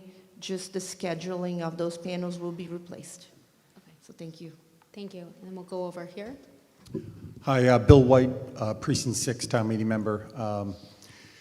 I just wanted to make a plug. We have been working with Ms. Fernandez in our neighborhood, and we had about 70% of the residents come to the Traffic Commission to talk about traffic calming measures. I see you got a study that's coming forward in it, but I would just urge, it's not just an issue for our neighborhood, but you know, many neighborhoods in the town are subject to cut-through traffic, and I just think what the town did on Governor's Road was an excellent example of speed humps that slow traffic. It doesn't minimize the traffic, so we still have that, but at least it's safer, particularly as the kids are traveling to school in the morning. So I would just urge the select board and the other town departments to think about speed humps. I know Chief Madden probably is not going to like them, but you know, many other towns are accommodating speed humps that lower traffic and increase safety, and I would urge the town and the DPW yard to think about doing what you did on Governor's Road, which I walk it almost every day. The average speed down there is now between 12 and 15 miles an hour because there's an indicator. On our street on Plymouth Ave, as they cut through and they race through in the morning, because the apps tell them that they can save 30 seconds, they are at 25 miles an hour and it's and above, and it's just not safe. So please keep that in mind and maybe pass that on to your predecessor. Congratulations on your new job. Thank you, Mr. White. I don't want to, thank you, Ms. Moderator. I don't want to interrupt the questions, and I might be interrupting them, but since this is near the end of... Sorry, you just have to say your Sean name. I Fahey. know who you are. Sean Sorry, Fahey, go ahead. Precinct 9, town meeting member, and also a member of the planning board. And I just thought it was appropriate, since Director Fernandez is near the end of her time here in Milton, that we express our gratitude to her for her service here in the town and wish her well in her career going forward. I agree. Thank you, Mr. Fahey, and thank you, Ms. Fernandez. Thank you, Mr. Fahey. I see no additional people wishing to speak on this article. Therefore, we will move to a vote on Article 11. Again, the motion on the floor is the recommendation of the Warrant Committee, which is that the town appropriate the amount shown in the following tabulation under the heading recommended FY27 as set forth in the warrant, and that to meet said appropriation, the sum of $6,495,834 be raised from the tax levy. The Public Works Department is hereby authorized to sell at a private or public sale with the approval of the Select Board equipment that is no longer needed by the department. It is further authorized to exchange or trade in old equipment for similar materials in the usual course of its operations to provide replacement items. This is a majority vote.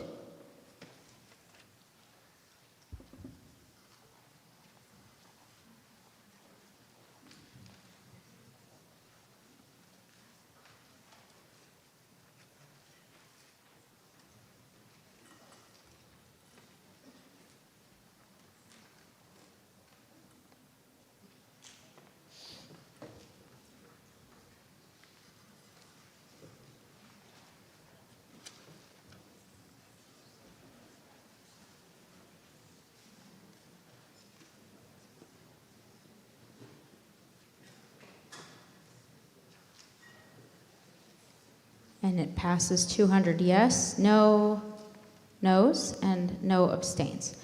Articles 12, 13, 14, 15, and 16 were passed by consent. Now, it is 10, I was getting to that. It is 10:50. May I hear a motion? We had motion to adjourn second. All in favor? All opposed? See you tomorrow here, 7:30 on the dot at the high school. Thank you all so much. The meeting is adjourned.